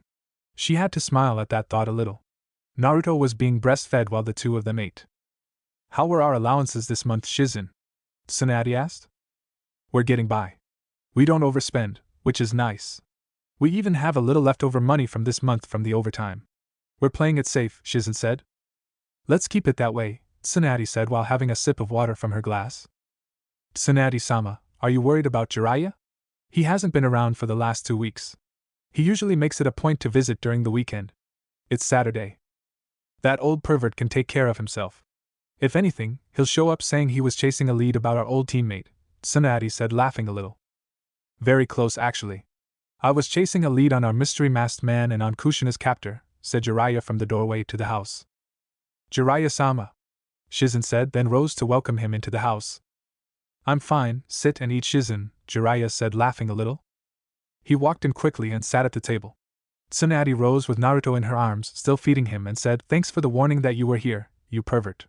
I'll be taking Naruto to the bedroom to feed him. Next time, be sure to warn me, or else. Jiraiya caught the dark note in Tsunade's statement and nodded quickly, when Tsunade gave him a slight smirk and walked off into the bedroom. Shizen was eating when she saw Jiraiya stand and grab something small from the fridge to eat. He sat down at the end of the table, and when she looked again, she gasped, a little shocked at the new mark on his neck. There was a brand new scar which ran from the front of Adam's apple to the very back of his jawline, running along his neck. Oh, this? Don't worry about it. I had a run-in and they got too close to me. It's my own fault, really, Jiraiya said, shrugging it off. You're usually careful though, Shizen said, obviously worried. What happened? I'll explain to you and Tsunade later, he said with a look on his face. Shizen nodded, appeased for now. Tsunade wouldn't look worried, but really she might be on the inside. Shizen was at the moment. Anyone who could get a mark on that like Jiraiya was obviously skilled enough to get in close and do that damage to him. Jiraiya sat comfortably eating some leftover miso, while waiting for Tsunade to come back into the room. Shizen was eating slowly now, watching Jiraiya. Tsunade returned after a few moments of silence, and sat down at the table, resuming her meal. She didn't once glance over at Jiraiya, who was sitting eating his soup slowly still. After about a moment, Jiraiya started laughing and said, What, no glance over at me? Are you angry or something? I have to say though, from what I saw, I might have to try to peek in and catch a glance of those heavenly things that you wear we all call breasts. Not at all, Jiraiya. Just be happy I don't make you any less of a man for intruding on our mealtime while I was feeding Naruto without informing me you were here, Tsunade said with an evil gleam in her eyes. Tsunade-sama. I believe Jiraiya-sama has something to say to the both of us, Shizen said. And for the first time that night, Tsunade looked up at Jiraiya and noticed a long scar running along his neck. She gave a visible raise of her eyes and even opened her mouth, a little shocked. She didn't really know what to say at that other than, What the hell happened to you? Jiraiya laughed at that, and then he sobered up and put a serious look on his face. He looked at the two of them and said, This story does not make it back to Sensei. Do I make myself clear? What's with the secrecy? Tsunade asked. You'll see why, but promise me first, Jiraiya said. The both of them looked at each other, and then nodded at Jiraiya. Jiraiya sighed and started stroking his chin, muttering something about where to begin. He looked up and said, Naruto is something none of us could have predicted. What do you mean? Tsunade asked. He's your relative Tsunade. He's a Senju, Jiraiya said. Tsunade gasped, and Shizen's eyes widened at this. Tsunade looked at Jiraiya, who wore a dead serious look on his face, daring them to tell him he was wrong. When Tsunade and Shizen looked like they were calmed down, Jiraiya sat up straight and said, About a week and a half ago, I met a contact of mine who gave me information that someone knew more about Konoha than they were letting on. He gave me a location about a secret base in the Land of Fire, and told me that this was the best place to look at. A secret base? Is this one of Orochimaru's old labs? Tsunade asked. Jiraiya shook his head no and said, I went there and discovered a clan of people. It turns out they could turn into mist. They are called the Iburi clan. It seems they are followers of Orochimaru and decided to attack me. I managed to capture a man and interrogated him successfully. He gave me the location of a secret base of Orochimaru. I made sure the clan was destroyed after. I don't want Orochimaru getting his hands on that clan if I can help it. Afterwards, I went to the base immediately and found it surprisingly near Konoha. Almost too close for comfort. I went in and found some of his research. It seems that this was an old base for experimenting on children, and some other things. After looking through some logs, I found out about how he and members of Root kidnapped a woman and gave her an experimental injection. He said he needed a child of a strong ninja in order to perform the injection to increase the odds of survival. He knew his injection had succeeded, but the searches were still going on. He knew he had to leave the woman and hoped to take the child later. Get to the point of jiraiya, Tsunade said. I already did. If you were listening, you would know the same thing as I did, Jiraiya said. Tsunade thought over everything Jiraiya said and then shouted, Root! Orochimaru! They did this to Naruto. Jiraiya nodded, glad that Tsunade finally knew what was going on. Jiraiya was disgusted when he first found out what Orochimaru had done. He was unsure of how Orochimaru got away with it in the first place, since he had been a part of the village when the kidnapping had happened, but it didn't matter. There were still questions that Jiraiya had. What was the point of Orochimaru doing this though? And what is with Root being involved? Jiraiya shrugged at this and said, he has always had the support of Root. Danzo may have been backing Orochimaru and his experiments, but no one could say. Tsunade nodded at this, but then Shizen jumped in and said, that still doesn't explain the scar on your neck now. Jiraiya chuckled at this and said, I was hoping you wouldn't say that. Let's just say I had a run-in with someone I didn't think I would ever meet. What are you talking about? Shizen asked. Ever heard of the Kagaya clan? Jiraiya asked with a little smirk. Tsunade gasped and Shizen shook her head, clearly clueless. Tsunade was clearly shocked. The Kagaya was wiped out when they attacked Kirigakure, so how did Jiraiya meet one of the members? Did he have it? Kekiai? Jiraiya nodded and said, it was one of the toughest battles I have fought in a long time. He was clearly high up there on a power scale, but no match for a ninja of my caliber. Jiraiya had clearly underestimated him though, and because of that, got the scar, leaving him injured. He had nicked his throat well and was bleeding profusely for a while, but recovered quickly. At least he had found out information about Naruto, and what exactly happened to him. He knew that it was worth it for his godson. How has Naruto been? Jiraiya asked. He's been okay. He missed you last weekend. He can tell these sorts of things, it's really uncanny, Tsunade said. Oh? Jiraiya said, clearly amused. He cried a good portion of the day Saturday, which is unusual. He's quiet. I think he just missed you, Tsunade said, with a small smile on her face. Nice to know that Gaki thinks of me. They all laughed at that. Everyone was pleasant with each other for the rest of the night, enjoying each other's company and carrying conversation, drinking well into the night. 4 months later. Today, Naruto was 6 months old and Jiraiya was in to visit. He walked in the house to Tsunade and Shizen sitting on the floor, Naruto sitting on his own in front of them. They were laughing at Naruto's antics. It was a nice sight to see, but he wanted to be a part of it. He walked in and announced himself saying, the super uncle has arrived. More like a super pervert, Tsunade muttered. Jiraiya laughed in good nature and swooped up his godson, cradling him and tickling him, making him laugh hysterically. Shizen smiled at Jiraiya and his fatherly actions. Although he didn't seem like a father figure, he really had his moments. The scar still laid on his neck. Jiraiya had refused to remove it from medical ninjutsu, saying that he wanted to have it there in memory of Naruto, and the time he found out he was a senju. Tsunade admired that Jiraiya wanted to even have the scar, let alone keep it in memory of Naruto, and even more likely herself. How's Sensei? Tsunade asked. He's okay. He wants to see Naruto. I was thinking we could meet him with Naruto sometime for his 1-year birthday. It would be nice for both of them, Jiraiya said. And go to Konoha? Absolutely not, Tsunade said sternly. Of course not. He was planning on making a trip over to Suna anyways. He makes a small detour, and we meet him midway. We need to move anyway. Move? What do you mean?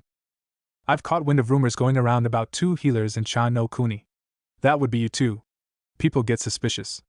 Better to say we move, disappear for a bit, and show up somewhere else.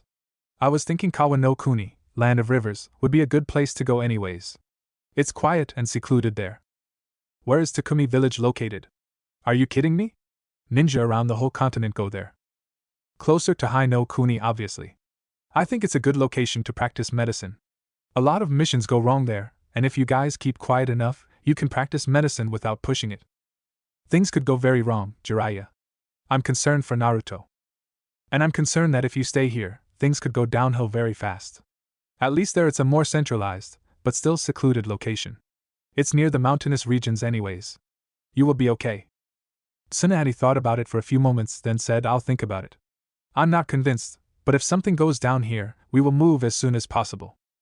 Jiraiya nodded, satisfied with the answer for now.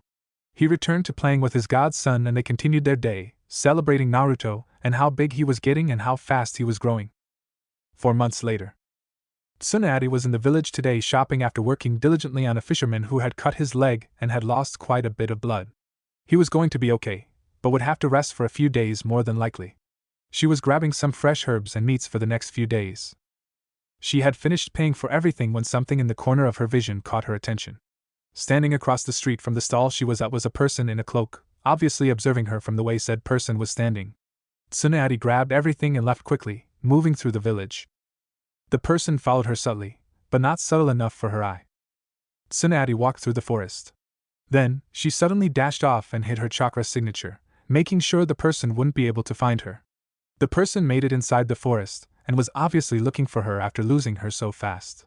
Tsunade was hiding behind a tree and she saw him jump through the branches, looking around. She jumped up and yelled, Who the hell do you think you are? And slammed his fist into the person, when said person suddenly disappeared in a puff of smoke. Senju Tsunade, still legendary as always, the person said, chuckling, voice echoing around her in the trees. Who are you? Tsunade asked. A person interested in some rumors is all, the person said, now identifiably a man from the voice. Show yourself. The man stepped out behind a tree and Tsunade jumped down to meet him. The breeze blew around them, catching the leaves making them float on the wind. Tsunade stared at him when the man drew a sword from his cloak. It was a short tanto, but had chakra running through it. She knew it was a simple, but deadly trick if he was experienced with it. Is it true you have a son, Tsunade? I always was intrigued if you would carry on your clan. Why are you so interested in the Senju? Just an instinct. Then, the man sprung into action, disappearing in a shunshin, body flicker technique, and reappearing in front of her, already sword above his head in preparation for a strike. Tsunade sidestepped and threw a punch directly into the man's stomach, making him fly back. He gave a oof, signifying he had lost his breath from the punch she packed. He crashed into a tree, breaking through it and landed into another, denting it. He gave a groan but got up quickly and assumed a stance, but Tsunade was already in action. She sprung immediately on him and charged chakra into her fist, ready to make for a deadly punch. She got there and swung, but he shunshined away and instead the punch went through the tree, breaking it on impact, and then making a small crater in the ground. Impressive. I will need more people to take you on, it seems. I will retreat for now, but be warned, Tsunade, I will be back, the man said from the tree branches above her. She looked up but he was already gone. He was fast. Really fast. Tsunade sprinted home after that, groceries in hand. She arrived and saw the house undisturbed and gave a small sigh of relief, worried before that the man might have been targeting the house originally. She walked inside and saw Tsunade playing with Naruto, who was walking along the sofa, holding on to it. He was smiling brightly, his green eyes shimmering with the achievement he had just made. He has grown significantly, and is very healthy. Tsunade had gotten him weaned off of breastfeeding now, and he was eating food regularly now. Shizen thought it was early, but Tsunade thought she had been right doing it. He wanted him to eat regularly, and knew he would develop well for a child like him. Tsunade, you're back, Shizen said. Shizen, we are locking down. We're living together now. Understood? Tsunade said sternly. Shizen looked up at her master and saw the look she wore. It was one that wasn't to be discussed at the moment. She nodded and picked up Naruto saying, Sorry Otoro, we have to get things done. Naruto looked up at Shizen and only looked at her. He still had a small smile that said, I understand. Tsunade went into the back of the house and started packing necessities. She grabbed some things for Naruto and the rest was clothes and travel supplies. She left the back rooms and made her way to the kitchen to pack some food that was worth bringing while traveling. By the time she was done with the tedious task, Shizen and Naruto were ready to go themselves, fully dressed and travel ready. Tsunade nodded and they walked out of the house, ready to move quickly. Tsunade picked up her son and strapped him onto her back. Where are we going to go to Tsunade? We will go to a fishing town Jiraiya planned to send us to as a contingency plan. It will take about a day of traveling with Naruto, so let's go full speed ahead. Hi! They took off into the trees and while traveling, if you listened close enough you could hear the giggling of a small child in the tree canopies. Tsunade and Shizen made it to the border of Hai no Kuni. They were traveling swiftly when Tsunade didn't like the feeling of the forest around her. Shizen, take Naruto. I need a break, she said. Shizen knew Tsunade didn't need a break though, as this was their signal in case something was going to happen.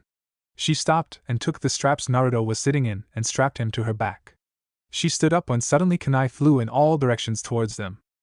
Shizen gasped, but Tsunade simply gave a humph before grabbing Shizen and dropping to the ground, the kunai all missing. When they made it down, there was a fireball flying towards them from a distance, so they jumped to the side, the fireball flying past them. Extraordinary. You are something not to meddle with, Senju Tsunade, said a man who then jumped down from the trees in front of them. Then, 11 more ninja all jumped down and surrounded the three of them. Tsunade looked around and noticed all of them wearing plain white umbu masks, decorated in armor and all wearing tantos. So this is Danzo's failsafe, huh? Take us out and grab Naruto? Tsunade asked with a deep growl. Danzo-sama has ordered the capture of Naruto. We are sorry, Tsunade-sama, but orders are orders. This is for the greater good of Konoha. Greater good. Rasengan. Spiraling sphere. Suddenly out of the trees came Jiraiya, slamming a blue chakra sphere into the man who was speaking. He flew a distance into the trees, breaking a few before finally rolling to a stop. He groaned, but could not get up again. Jiraiya stood next to Tsunade and Shizen and said, "Sorry I'm late. I heard from a contact about Root discovering you too. I came as fast as I could." How far behind were you? Tsunade asked. About a few hours.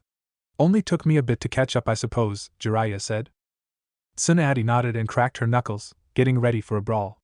The Root ninja all tensed, but then dashed, all intent at striking as a team. Jiraiya flew through hand seals and shouted, "Doton, Doria Hiki." Earth release, mud wall. He slammed his palm into the ground and the earth rose up underneath the party, shooting them up into the air. Jiraiya jumped away from the pillar into the open air and flew through more seals, before shouting, "Katan, Endin." Fire release, flame bullet. Jiraiya put his hand to his mouth and made a tunnel for him to breathe through. He breathed out, however, fire, and it came roaring down on two Root ninja. They screamed and died a fiery death. He turned just in time to see Tsunade slam her fist into one of the Root ninja, who had cracked his ribs from the impact. He flew into another ninja and they went flying through a couple trees.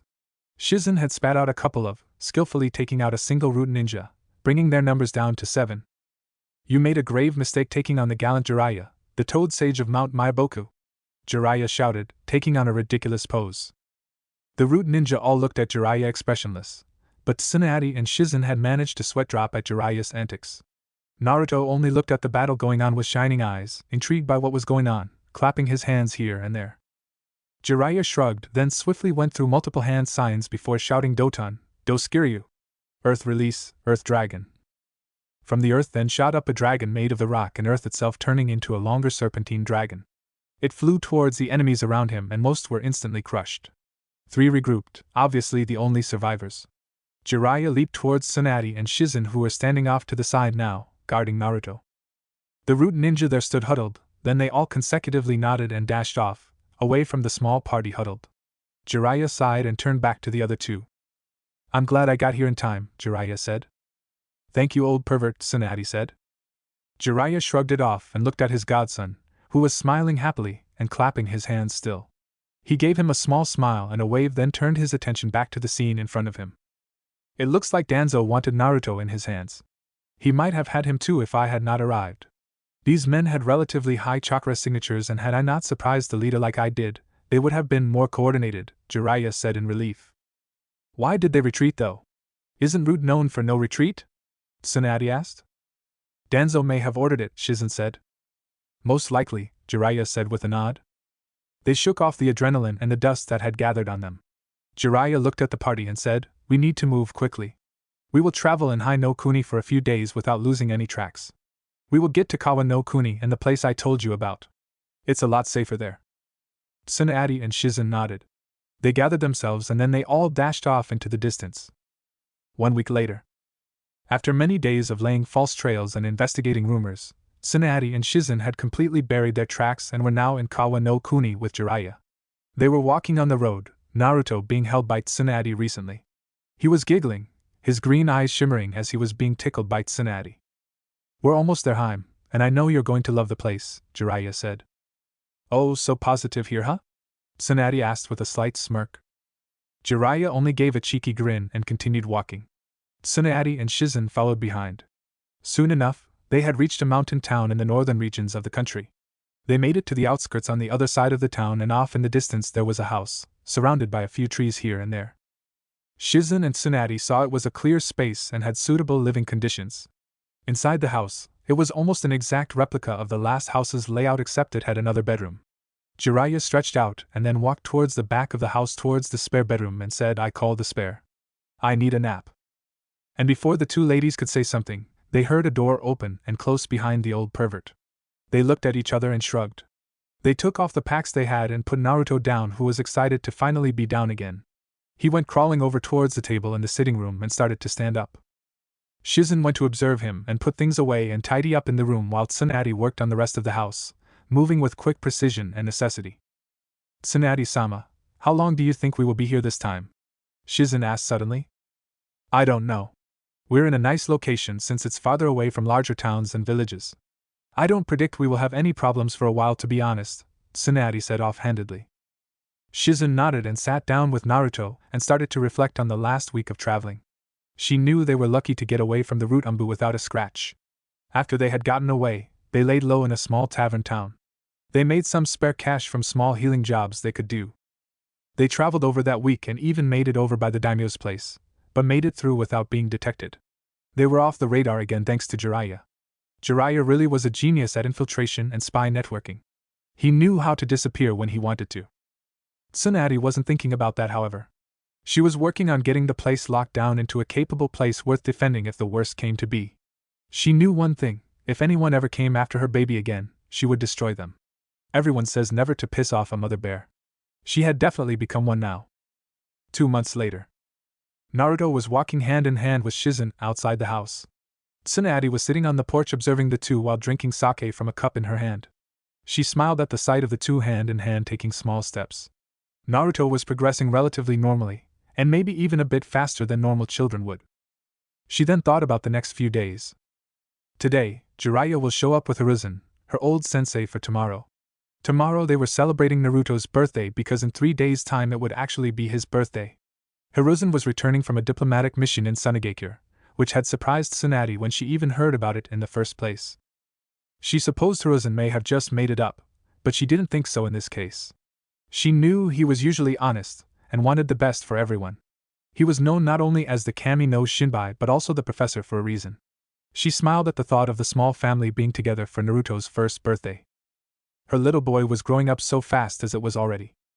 She got up and picked up Naruto and said, "Time for your nappy, Naruto-kun."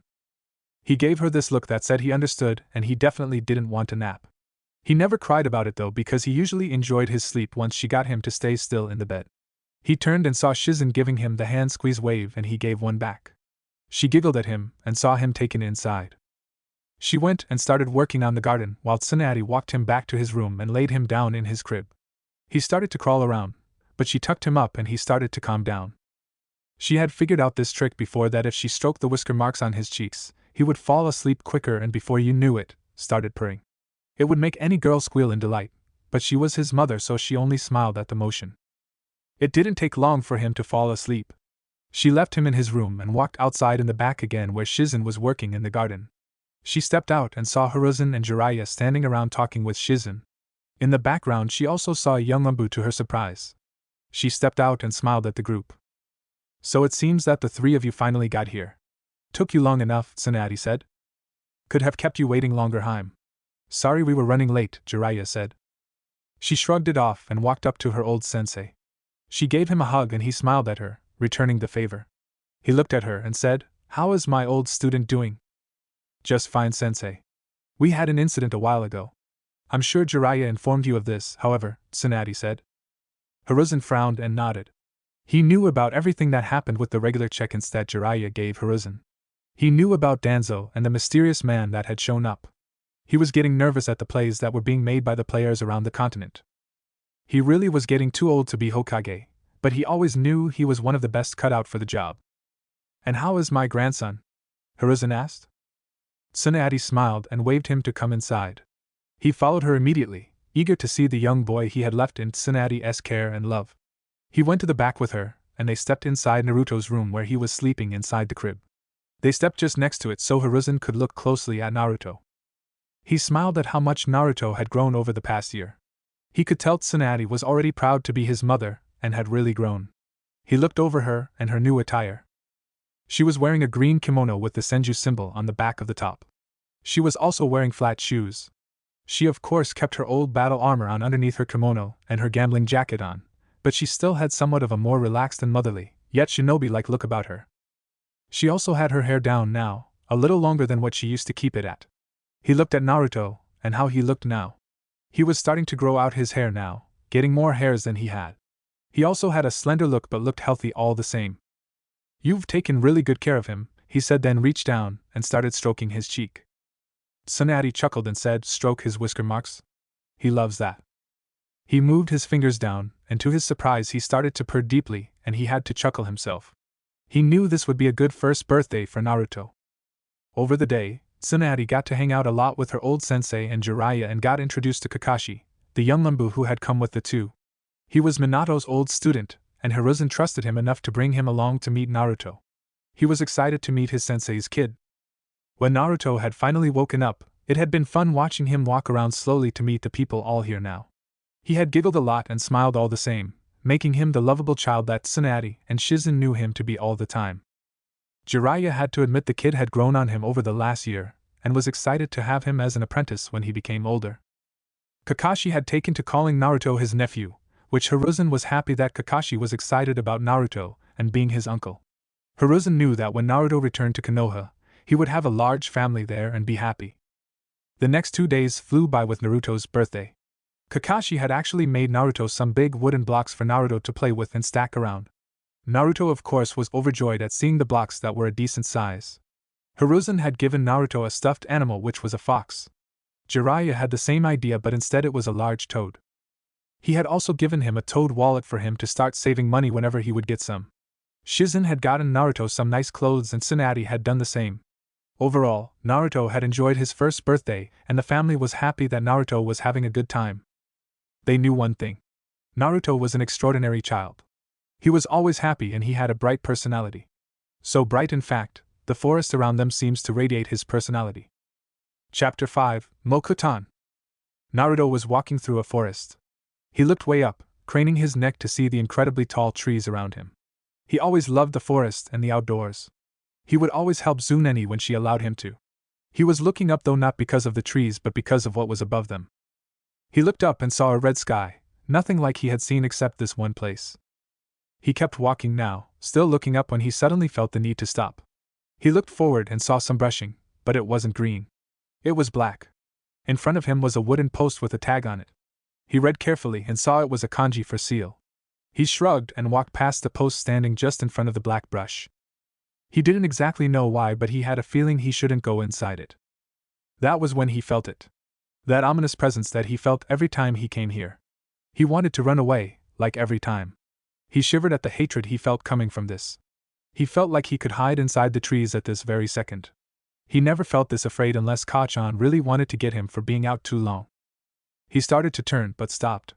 He suddenly decided he wanted to see what was causing this. He ran away every other time and knew he had to face this. He had to know what this thing was. He turned back and waited this time. Suddenly, he heard a massive roar that shook the world around him.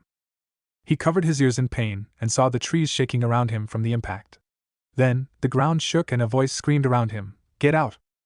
Naruto woke up screaming. He thrashed around in his bed, looking around with wide green eyes frightened of the thing that woke him up every night. He looked around in his room trying to find something to cling to. He then found his stuffed fox and toad and gripped them both, hugging them tight to his chest. He felt tears pouring out of his eyes onto the stuffed animals. "Naruto?" Shizen asked, knocking on the door and poking her head into the room. "What's wrong with my Ototo?" She walked in and sat on the edge of the bed, waiting for Naruto to respond. He crawled over and hugged her, his toad in his arms still, the fox by the pillow sitting nicely waiting. Shizen put her arms around Naruto, comforting him. She and Tsunade had been switching off now for the last 2 weeks since Naruto's nightmares started. They didn't know what triggered it, but it was always the same. "The thing. We talked this time," Naruto said tearfully. "What did my Ototo talk about?" Shizen asked, curious. Naruto shook his head, obviously afraid and not sure. Shizen sighed and closed her arms tighter around Naruto, and whispered gently into his ear, lulling him into sleep. He finally, after a few minutes, dozed off to slumber and fell in Shizen's arms completely, his stuffed toad laying on the bed now. She sighed and pulled Naruto back into the bed, tucking him in gently with his stuffed animals on either side of him. She stroked his whiskered cheeks gently and felt him rumble, obviously purring. She smiled and got up, leaving the room. This time, though, she left the door cracked open slightly.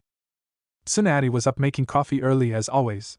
She saw Shizen walk out at around 6 in the morning, later than usual. She yawned, stretching her arms above her head and looking around.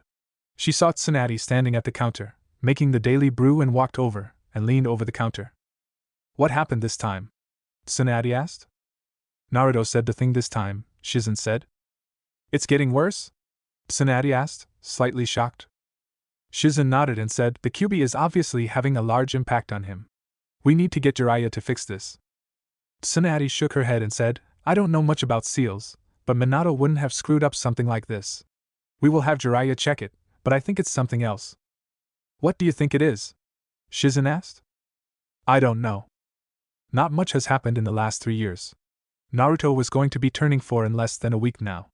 Ever since the small family had moved to the new place, not a single problem had been cut out for the family. They all loved the new place as much as the old place, giving it the homely atmosphere it deserved.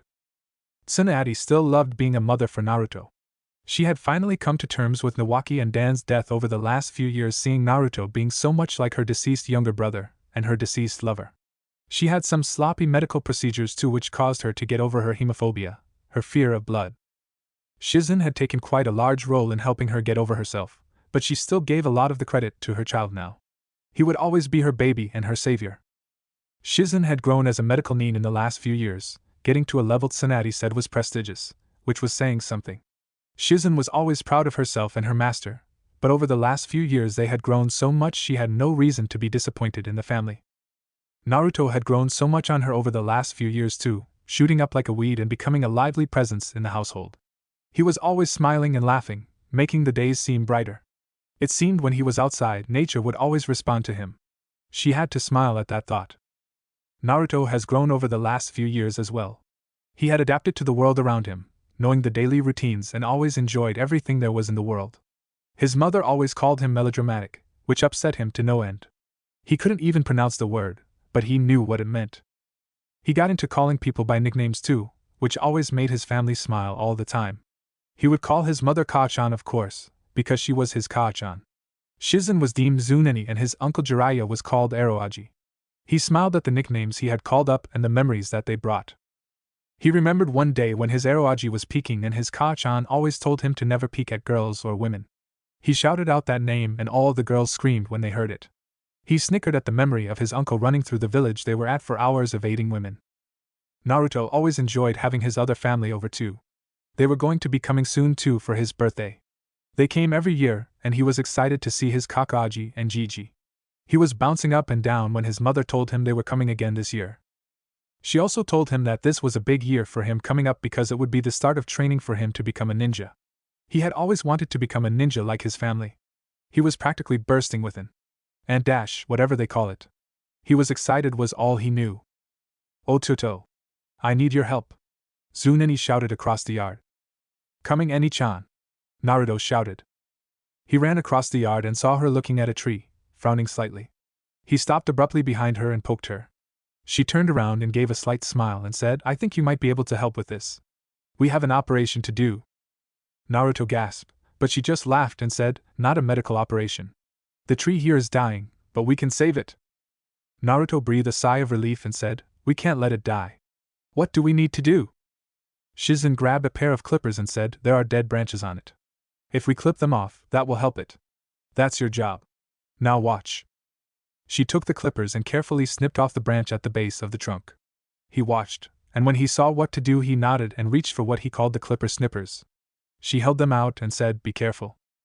Naruto nodded and slipped the clipper snippers onto his fingers and started getting to work right away.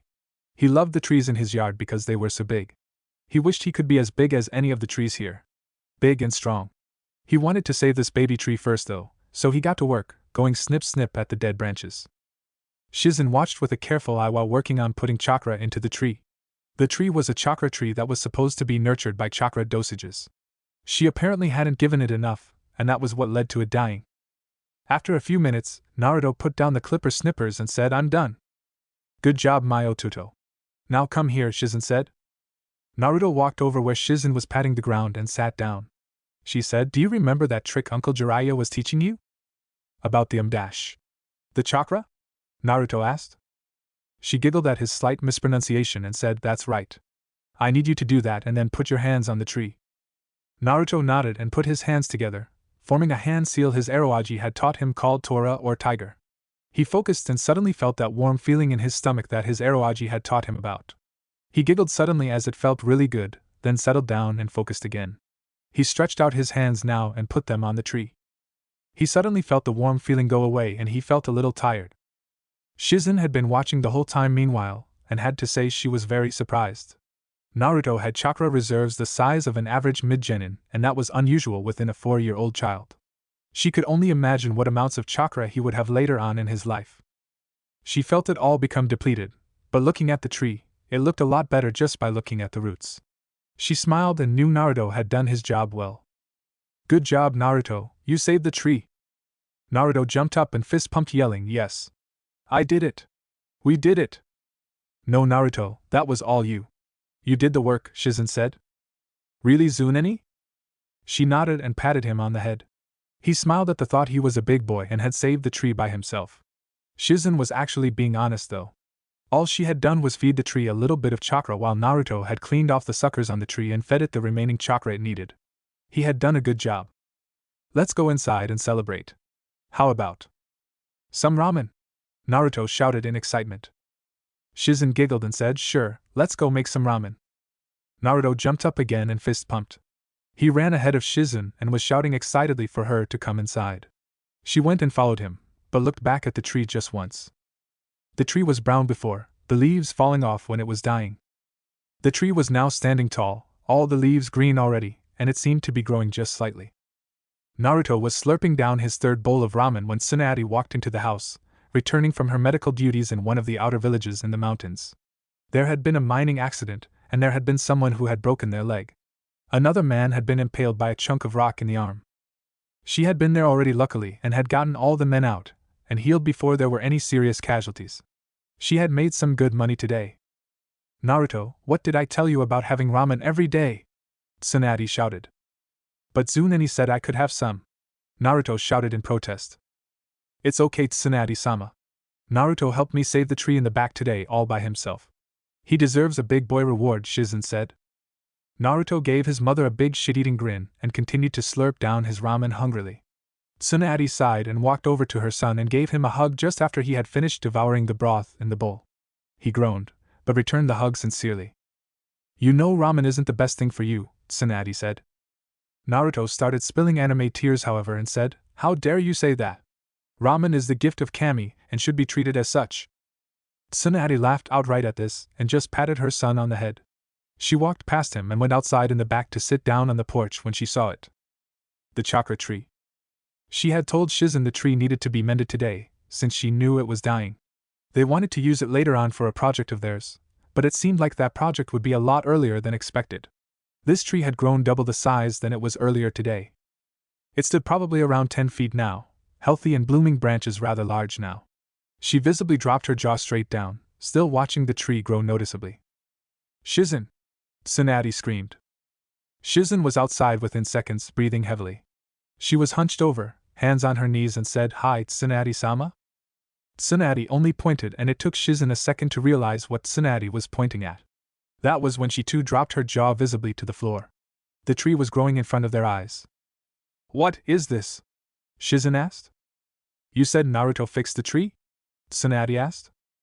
Shizen gulped and nodded, and that was when Tsunade paled slightly, but smiled slightly also and said, "We have a big problem on our hands."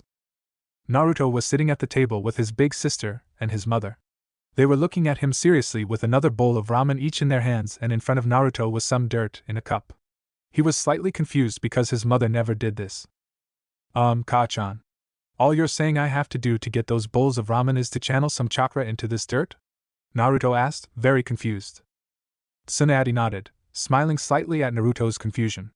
It was understandable since Tsunade never allowed her son to have ramen unless it was for a good reason. To Naruto, this would be just plain stupid.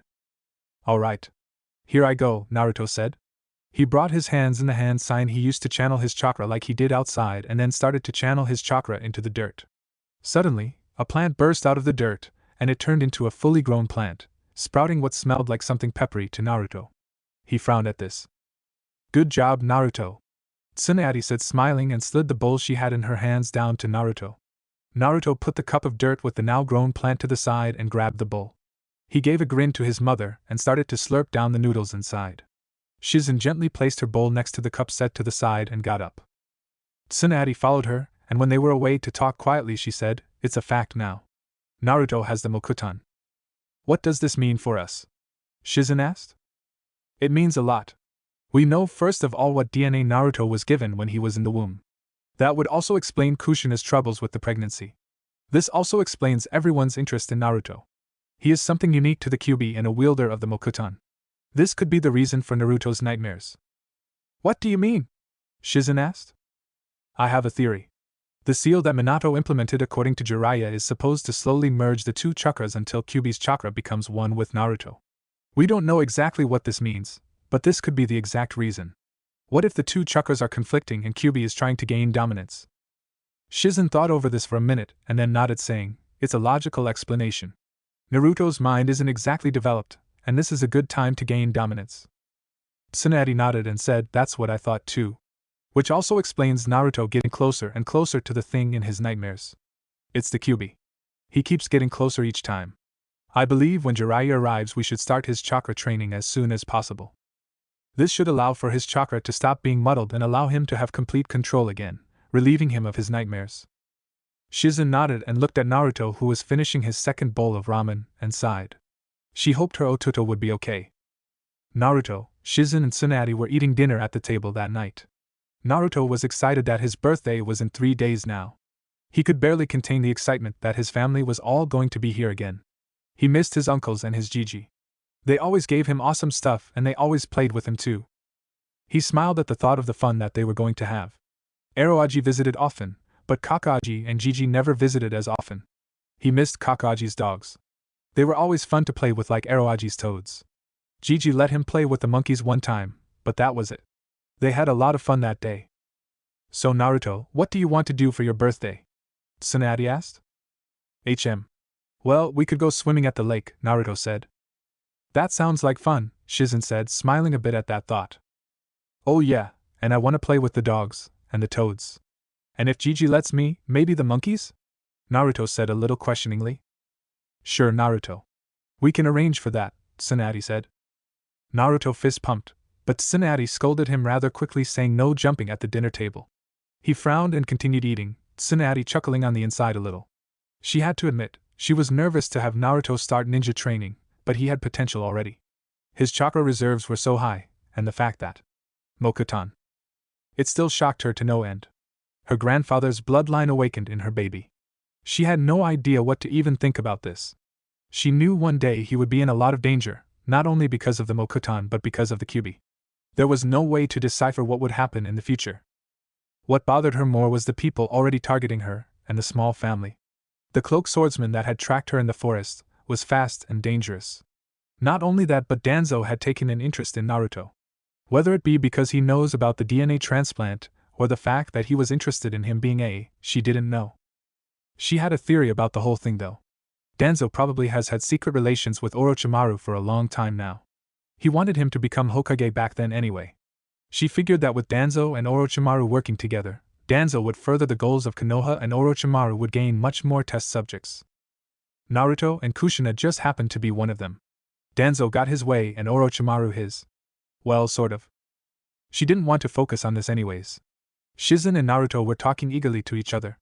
She smiled at the way they interacted. She was happy for Shizen and how much she enjoyed her time around Naruto. She thought at first she would get tired of him, but she seemed to have a fountain of patience like Tsunade did. It surprised her at first, but no longer. "Knock knock," came a voice from the front area of the house. Everyone at the table turned to look towards the front area and saw Jiraiya standing there with Hiruzen and Kakashi. They all smiled happily at the small family.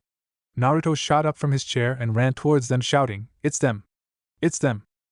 Naruto! What did I tell you about getting up from the dinner table? Tsunade asked. Naruto froze in his tracks and turned towards his mother, who was giving him the sit your butt down before you're in trouble look. He frowned, looked down and mumbled, "Sorry, Ka-chan." Everyone laughed except Tsunade, who had her arms crossed. Naruto walked back to his chair and sat down, continuing to poke at the vegetables on his plate. He sighed, but Jiraiya walked up and ruffled his hair and said, "Cheer up. After dinner, we're all yours." Naruto looked up and grinned at him, and started to dig into his vegetables, eager to play with his family. Tsunade smiled a little bit and continued to eat her dinner. Hiruzen took the final seat at the table while Kakashi and Jiraiya went to find chairs elsewhere in the house. "How has it been since Tsunade?" Hiruzen asked. "Just fine, sensei. As you can see, Naruto here is eager for the next few days," Tsunade said. "I can see that," Hiruzen said. Oh, Gigi, can I play with the monkeys on my birthday?" Naruto asked. "I don't see any reason why not," Hiruzen said. Naruto grinned and finished off the last few pieces on his dinner plate, and jumped up saying, "Done! Take your dishes to the sink, Naruto. Then you can go outside and play until we're done with dinner," Tsunade said. "Okay," Naruto said and went to do exactly that. Tsunade smiled that her boy was being good. She looked over at Jiraiya and Kakashi walking in now with some chairs and they sat down. Tsunade watched Naruto go outside before asking, "What's the excuse this time?" Tsunade asked. "Had a diplomatic mission in Kawa no Kuni. Luckily, you guys were just a little out of the way, so I decided to take a little bit of extra time that no one will really know about. Probably shouldn't do it, but I am confident in Konoha and its ability to defend itself," Hiruzen said. "Of course. What's the update?" Hiruzen sighed and said, "The war is hard, but Kumo is finally calming down now. The war has taken its toll on everyone, myself included. IWA seems to be ready to end this also. This war is just ridiculous?" Kakashi offered. "Yes, just that," Hiruzen said sadly. "The last few years, tensions between Kumo, IWA and Konoha have increased and led to a war. But it seemed that Kumo was ready to come to a peace treaty. Hiruzen, of course, accepted the offer immediately. He set the date to be at the end of the year, December 27th. He was overjoyed that there was finally a ceasefire. "We might have a problem," Tsunade said seriously. Everyone looked at her, seeing her face sunken but at the same time smiling. Jiraiya was confused the most, not really knowing what that would mean. He looked at her and said, "Like a threat problem?" "Not exactly. It's better to show you."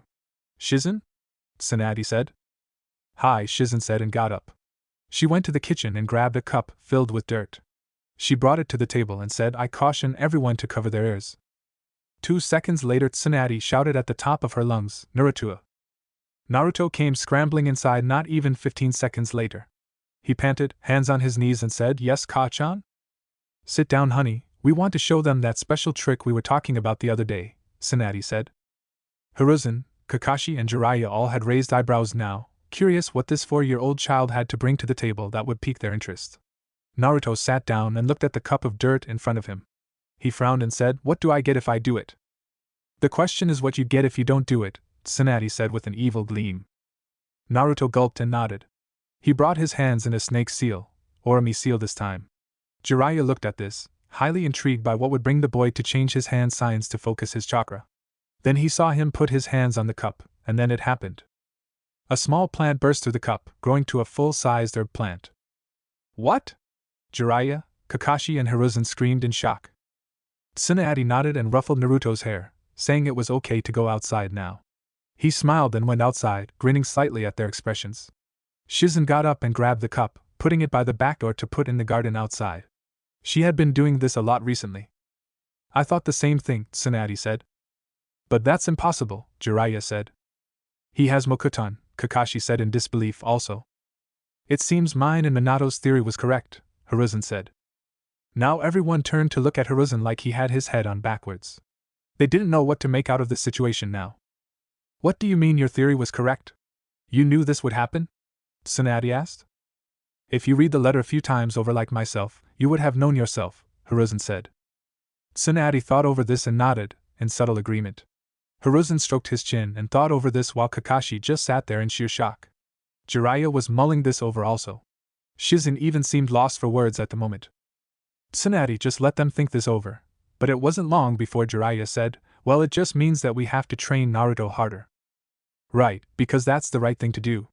Let us just push the boy to his limits, Tsunade said sarcastically. I'm serious here, Tsunade. Your son will be in serious danger if he doesn't learn to control this gift. I have a bad feeling about this one. I don't know why, Jiraiya said. What do you mean? Tsunade asked. Jiraiya sighed and said, I suppose it's time to tell you 2 things I found 3 years ago. What are you talking about? Hiruzen asked. Jiraiya only sighed and delved into the story of how he found Orochimaru's secret base through the clan he had found and exterminated. He told them about how Orochimaru was involved in Naruto's DNA transfusion and the other sick experiments down there, and how Root was involved. He could only assume Danzo and Orochimaru were in charge of the whole operation. Hiruzen was gritting his teeth by the time the story was done, fuming on the inside. Kakashi was shocked that Danzo would have done something that low to get what he wanted. Danzo must be apprehended at once, Hiruzen said. Whoa there, sensei. We can't. Danzo still has the support of the counselors and has a whole army of Root Anbu behind him. There are other ways to deal with him and his people, but it will take time, Jiraiya said. What are you talking about? Hiruzen asked.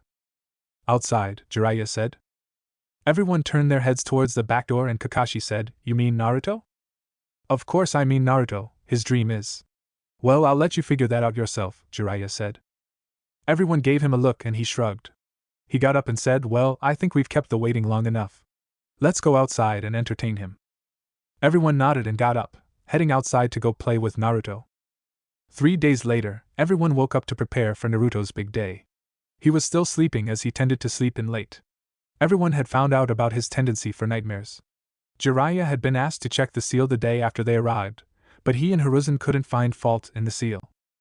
It was laid out perfectly, but everyone thought the same thing. There was something wrong with Naruto's chakra. Naruto stepped into the front area, rubbing his eyes with his fists, tired. He then looked up at everyone who was at the kitchen table, waiting for him to gain his senses. He then realized what day it was and his whole face brightened up. Happy birthday, Naruto! Everyone at the table shouted. And Naruto knew this was just going to be an awesome day. Everyone was coming inside now that it was sundown. Everyone was talking about the day that they had. And did you see Pakken? He was hilarious when he was floating in the lake, Naruto said, laughing. Everyone just smiled as he rambled on about his day, no doubt knowing that this was Naruto's best birthday for him yet. They all had even enjoyed it, taking the liberty to talk and sit idly. It was relaxing for them for once. Alright, time for your presents, Jiraiya said. Naruto turned around with a pout on his face and said, Don't call me that, Yaroaji. Everyone laughed at his emphasis on the pervert part, and Jiraiya only started shouting about how he was a super pervert, not just a pervert. Tsunade went into one of the back rooms in the house and grabbed the pile that the family had gathered and put them on the table in the sitting room. Tsunade had told everyone that this was Naruto's big year to start training, and everyone was told to get him shinobi things, because that was what Naruto wanted. Everyone was overjoyed he was taking it seriously. Naruto sat down in front of everyone and went through the pile like he did every year. He started first with Kakashi. He grabbed the present and had discovered inside a box a full set of kunai and shuriken for him to start training with. He also saw some tags which he had no idea what they were, but after an explanation that Eroaji would help him with those, he thanked Kakashi, giving him a fist bump, then a small hug. His Gigi was next. He found inside the seal of a scroll a big pile of books and scrolls. He looked through the titles with help from Tsunade and saw that they were all things he would need for shinobi training. He was overjoyed at the large pile that was there and gave his Gigi a huge hug, thanking him also. Eroaji was next. Like the last scroll, there was a seal, but books and scrolls were not inside. Inside was a full wardrobe of shinobi gear for Naruto. The outfits were all the same, but Naruto thought they looked awesome. There were green pants that he saw could be taped from the tape that was in the pile from his uncle. He then saw a tight dark blue shirt with a dark orange stripe on each side of the shirt, running from the bottom of the sleeve to the armpit area and down the side of the shirt. He absolutely loved the color orange, and Jiraiya had known it, so he had gotten orange on something with a little orange on it. Naruto also saw some shoes that were perfect for him. Naruto shot up and grabbed him in a hug and thanked him ecstatically. Tsunade was next, and she had gotten him different books on theory and shinobi practices. He could now learn properly, and although he wasn't as ecstatic as the last few gifts, he was still very happy with the gifts and gave his sister a hug, thanking her. His Ka-chan was last, and he was excited the most for her gift. He saw there was a scroll from her, and when he unsealed it with help like the last few times, he saw there was a large pile of dodgeballs. He smiled at this and thought it would be for playing dodgeball. Thanks, Ka-chan. You won't be thanking me soon, Naruto-kun, Tsunade said with a bit of a gleam in her eyes that made everyone else in the room shiver. The next day, Hiruzen and Kakashi left. They had stayed far too long, but were happy to be there for Naruto's birthday. He always loved it when his Jiji and Kakashi came to the house. He was outside now, however, getting ready for his first day of training. He was stretching when Jiraiya came outside, followed by Tsunade. Sit down, kid. Let's have a talk, Jiraiya said. Naruto stopped stretching after a moment and sat down on the ground in front of Jiraiya and Tsunade. They both looked at each other, and then Tsunade said, Naruto, do you remember the trick that you showed everyone a few days ago? Oh, the plant one? Naruto asked. That's right. Well, it's because of something that isn't normal, Jiraiya said. Naruto turned his head at this, obviously confused. Tsunade sighed and said, Do you remember the stories about Hashijiji? Oh, the wood guy. Naruto shouted, knowing the stories. That's right. Do you know what I told you about him? Tsunade said. You said he was unique. He had a Kekkei Gani? Naruto asked. A Kekkei Genkai Naruto. It's a special trait, Tsunade said. Right, that, Naruto said. I lied about Hashijiji, Tsunade said. Naruto frowned at this and asked, What do you mean? Tsunade sighed and paused, trying to find the right words, but Jiraiya beat her to it. He breathed and said, You are like your great Jiji. You have Mokutan. Naruto frowned for a moment, trying to think about what they said, then said, So I have a Kekkei Genkai, and yes, Naruto, Tsunade said. Naruto fist pumped and said, So that means I'm pretty strong, huh? Tsunade shook her head, which confused Naruto. He put his arm down and looked straight, waiting for her to say something. She thought for a moment before saying, Naruto, you have a long way to go. You have a lot of chakra for a 4-year-old, which means that you will develop chakra at an obnoxious amount, and your chakra is messed up. You need to work hard in order to become like Hashijiji. Naruto frowned and thought for a moment. Jiraiya started saying, It's not like we were. Then I'll work hard. Naruto shouted, grinning now. Tsunade and Jiraiya jumped at his sudden outburst. They looked at Naruto putting on a giant grin, and then saw he was looking at them, and he said, I'll be greater than Hashijiji. I'll work harder than anyone else out there, and then, one day I'll go back to Konoha and become the greatest Hokage. I'll be greater than anyone.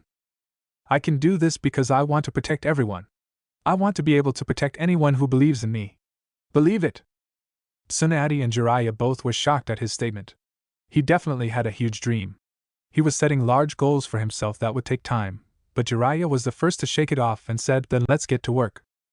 Naruto grinned and fist bumped with his uncle, and they both got up, starting warm-ups to start training.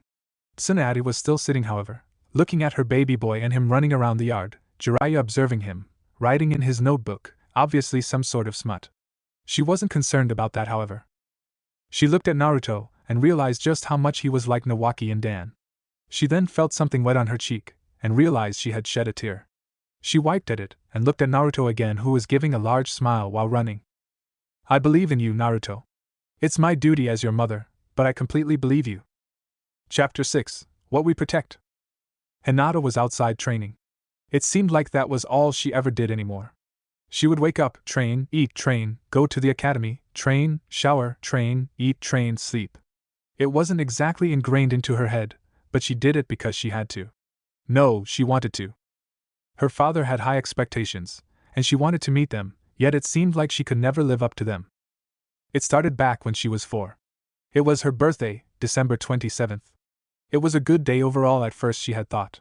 She had spent a good day with her family, her uncle and her cousin Niji included. That would be the last day of peace she would have. In the middle of the night, she was taken away by a Kumo ninja intent on stealing the Byakugan for Kumogakure. Her father, the patriarch of the Hyuga clan, had come to rescue her, permanently silencing and killing the Kumo ninja. He also happened to be the ambassador of the peace treaty Kumo was trying to organize with Konoha. It had apparently been the Raikage secret orders, but because Hayashi, her father, had killed the ninja, there were problems raised that she didn't know about until later. The next few days, she was too terrified to leave her room. She stayed locked inside, taking her meals into her room and refusing to visit with anyone.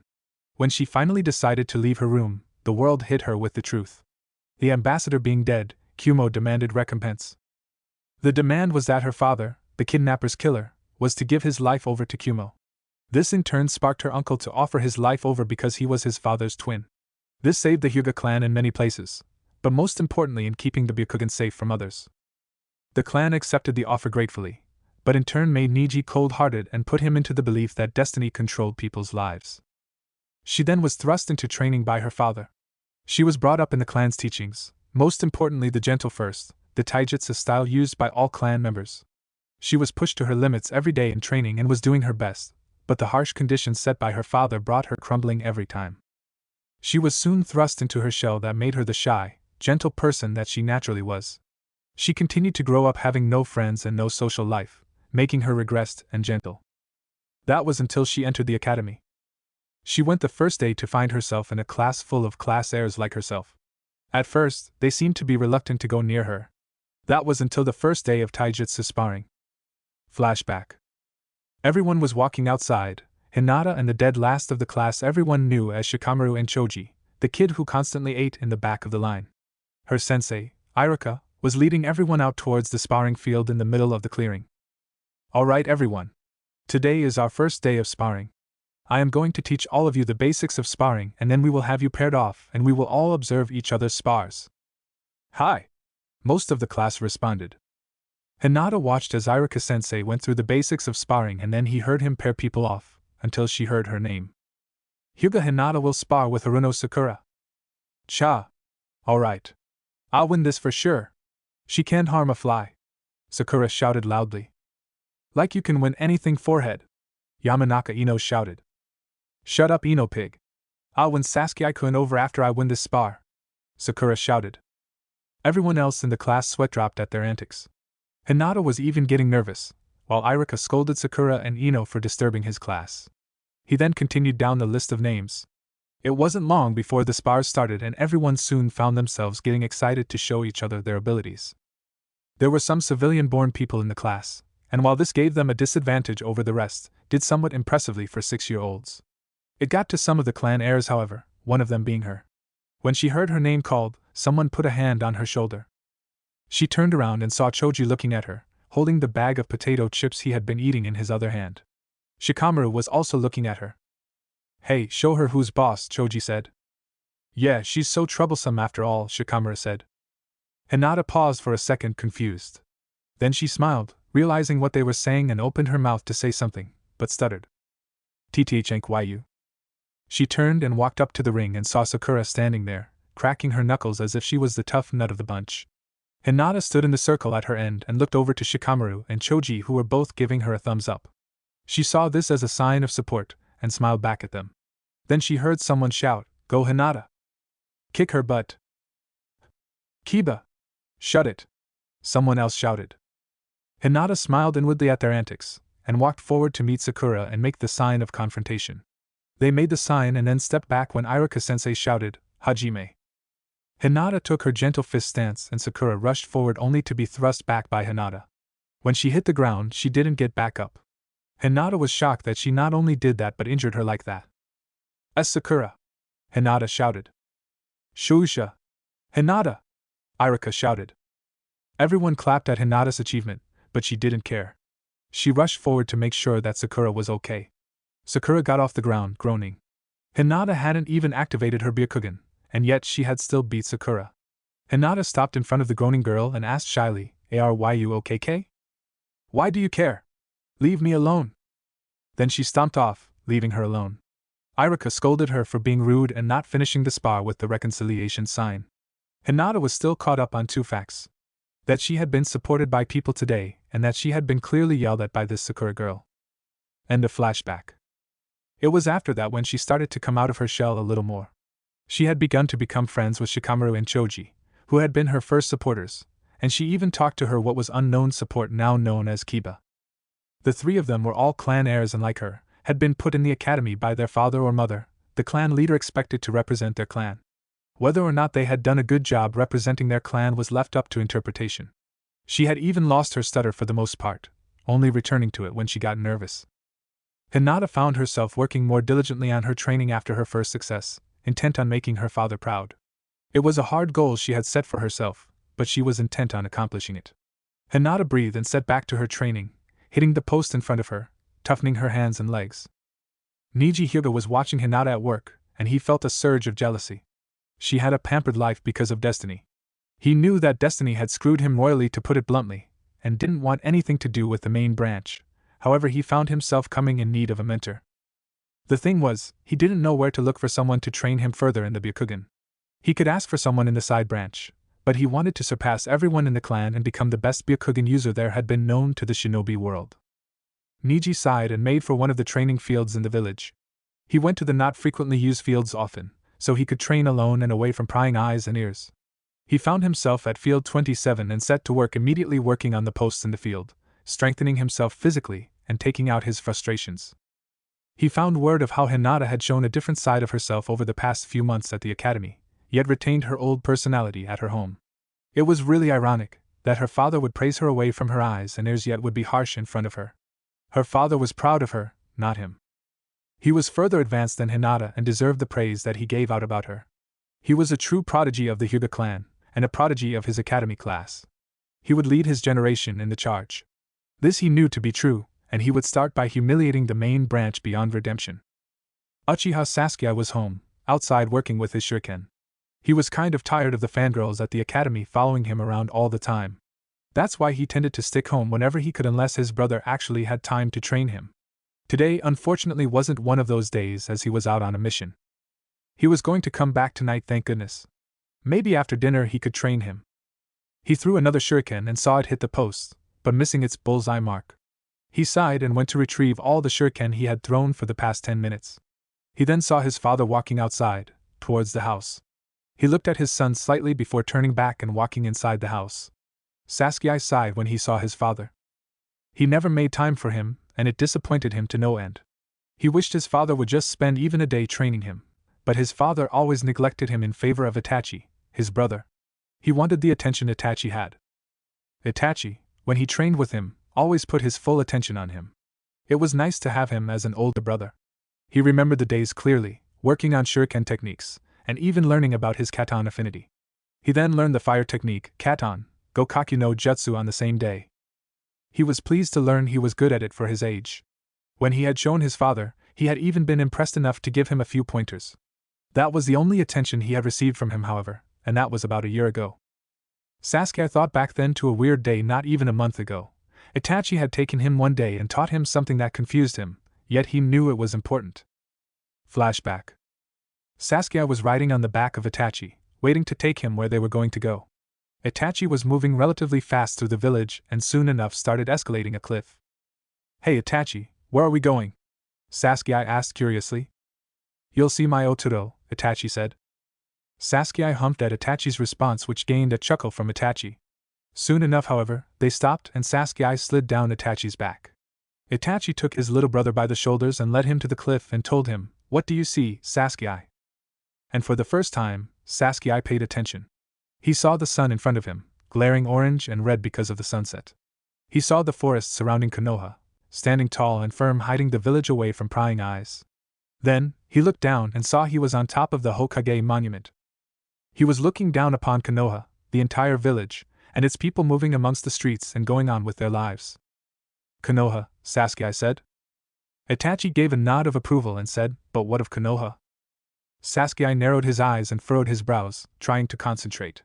This was a test from his brother, but he didn't know what the test was for. Itachi smiled down at his brother's concentration and decided to help him by saying, "The people, Sasuke." "Huh! The people of Konoha. The people that make this village burn so brightly. Me and so many others protect this village. One day you will also protect this village and its people." "But father always says clan over all else," Sasuke said, remembering the rules of the clan. Itachi shook his head, eyes closed and obviously frustrated. Sasuke frowned at his brother's look, like he had disappointed him. Sasuke wanted to understand, so he asked, "Why do you protect the village, Itachi and I?" Itachi smiled at this, like his little brother was finally getting somewhere. He looked down and said, "Because of people like you." "Huh?" Sasuke said again. Itachi only smiled and said, "Because there are many people who love and respect the ninja of this village like you. You look up to the ninja to protect you from harm, and that is what we do every day. It is our duty as ninjas to protect Konoha. That is the will of fire." "The will of fire?" Sasuke asked again.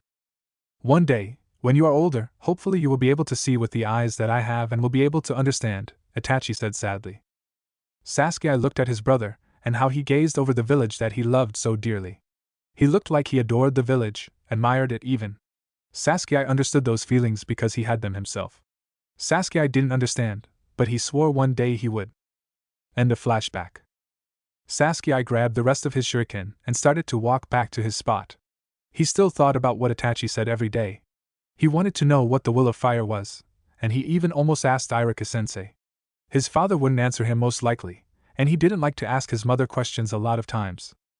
He sighed and got ready to throw shuriken when he heard a voice yell behind him, "Seems like my Ototo is still working hard." Sasuke turned and saw Itachi standing there smirking at his younger brother. Sasuke smiled and ran up to him only to get poked in the forehead by his brother. He grunted when he then shooed him away to go return to training. Sasuke turned away wearing a frown, but then he smiled because his brother was home again and he would spend time with him. After he trained, Shikamaru yawned and continued to look at the clouds. He really wished he was a cloud sometimes. It was too troublesome to deal with people everywhere. His mother was a very troublesome person. The only other person who knew the facts like him was his father. He sighed and started imagining what type of shapes the clouds were when he heard his father shout from the doorway of his house, "Yo! Shikamaru, come play some shogi with me." Shikamaru sighed and muttered something about how troublesome that would be, but got up anyway and went to play his favorite game with his father. He never won against him, of course, but he was one of the only other challenging people to play against, and one of the only people who would play against him in the first place. Shikamaru stepped onto the porch and sat in his seat across from his father, who looked dully at the board in front of him, the first move already made. Shikamaru grunted and said, "Why do you get the first move?" "Because I'm your father, that's why," Shikamaru said. "How troublesome," Shikamaru said while making his move. They played silently for a while now. Shikamaru had to admit, he kept getting closer and closer to beating his father sometimes, then it would be 3 steps backwards and he would have to figure out how to outsmart his father again. It was so troublesome. He thought about how he could be lounging around with Choji or Ino, or about how he could be up in the sky like a cloud, continuing making his moves. After what seemed like forever, he found himself in a position worth noting. He looked at the board, then at his father. "Are you sacrificing your peace?" Shikamaru asked, not understanding. "Sometimes you must protect the king," Shikaka said. "What are you talking about?" Shikamaru asked, taking the piece on the board. Then, Shikaka moved, mating Shikamaru in another game. He smirked at the board and said that. Shikamaru was astounded. His father never sacrificed pieces like that. He worked to save every one of them like they were his own men. Why would he do it now? "Shikamaru, you are king. A lesson worth noting, and remembering. Remember it well because one day you will realize why you learned this lesson when you did," Shikaka said, standing up and walking away. He then paused suddenly and said, "No matter how troublesome it may be." Shikamaru smirked at his father's choice of words, but then reflected on the lesson his father had taught him. He kept teaching clan techniques, but why now? Why in a game of shogi? Shikamaru looked at the board, trying to decipher it like a puzzle when his mother inside shouted, "Shikamaru! Get cleaned up! We're going out with the Yamanakas and the Akimikis." "Troublesome," Shikamaru said, but not before memorizing the board in front of him. He got up and walked inside to get dressed for the occasion at the Akimichi grilling restaurant. Shikamaru slid into the table where his friends Choji and Ino were already seated, along with their parents. Shikaka and his mother Yoshino took her seat at the table. "Yo Shikaku!" Choza, the Akimichi clan head, shouted. "Choza, Inoichi," Shikaka said in greetings. "How's the day treating you, Shikaku?" Inoichi asked. "Just fine. Just got done with a nice game of shogi with my son, which I'm sure he is contemplating in his head at this very moment." Which was true. Shikamaru sat in silence, thinking hard about the position of the board his father had led him into, and how he had won the game. Shikaka was known for playing cunningly and for doing things people wouldn't expect, but this was out of the norm for Shikamaru as far as his father goes.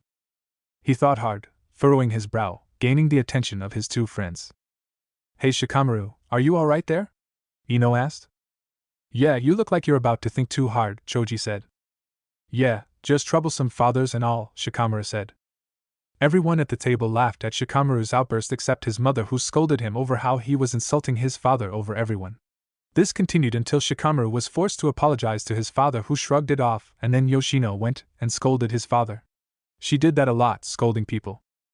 Shikamaru sighed and muttered to himself how troublesome it was to be here. "What are you thinking about, Shikamaru?" Ino asked. "King," Shikamaru said. Hiruzen was sitting in his office, working on the pile of paperwork that had gathered. The last few years had been a battlefield for him on the political spectrum. When he had learned of Danzo being behind Kushina's kidnapping and working with Orochimaru, he fumed on making a plan to ensure that Naruto would one day succeed and become the Hokage while removing Danzo out of authority. He had been gathering evidence, but not enough to pursue action. He sighed and finished the last stack of paperwork, but not before his paperwork decided to refresh itself with the opening of his door and his secretary walking in with a large pile of paperwork in her arms. He sighed and asked, "When does it end?" "I really don't know, Hokage-sama," she said back. She walked out after dropping the load on his desk and closed the door behind her. He sighed and continued to read the paperwork that had gathered, when he heard a voice sound behind him. "I guess it never does end," Jiraiya said. Hiruzen looked at him and smiled before saying, "It really doesn't." "How's the progress with Danzo?" Jiraiya asked.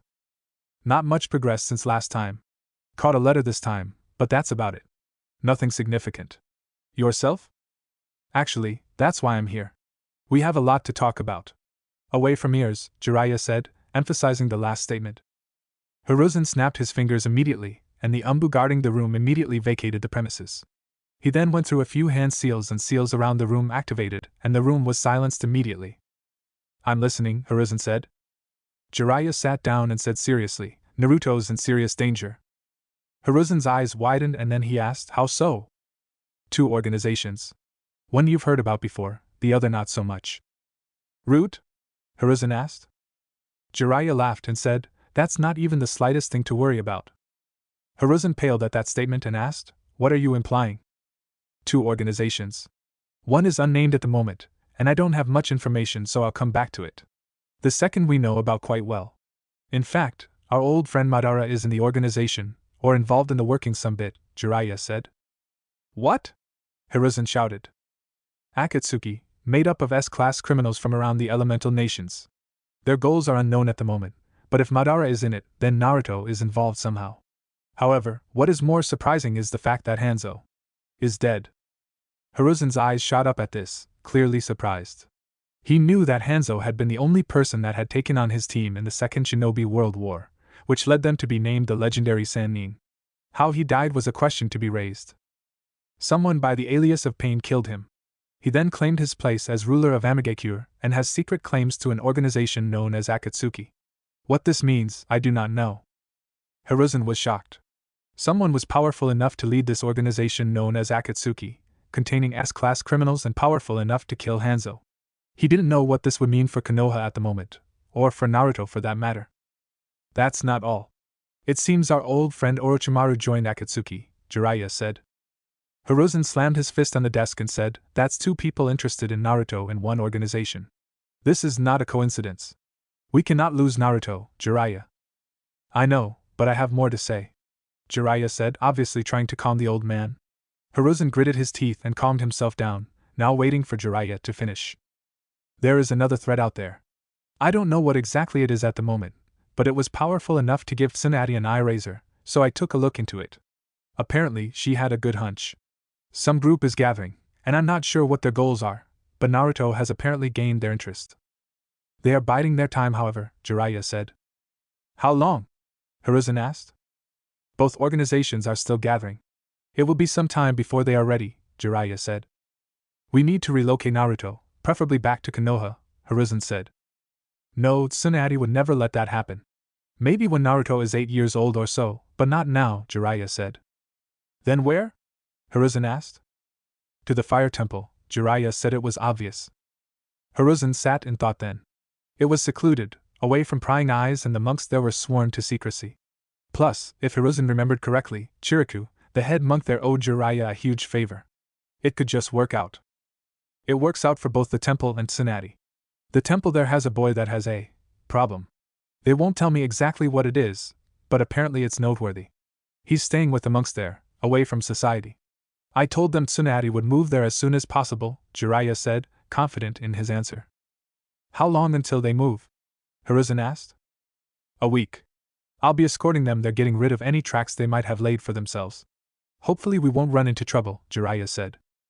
"Let us hope not," Hiruzen said.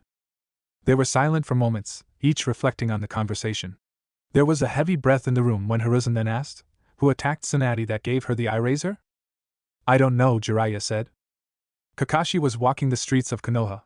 He tends to do this a lot more now, but more with his face stuffed inside Jiraiya-sama's books.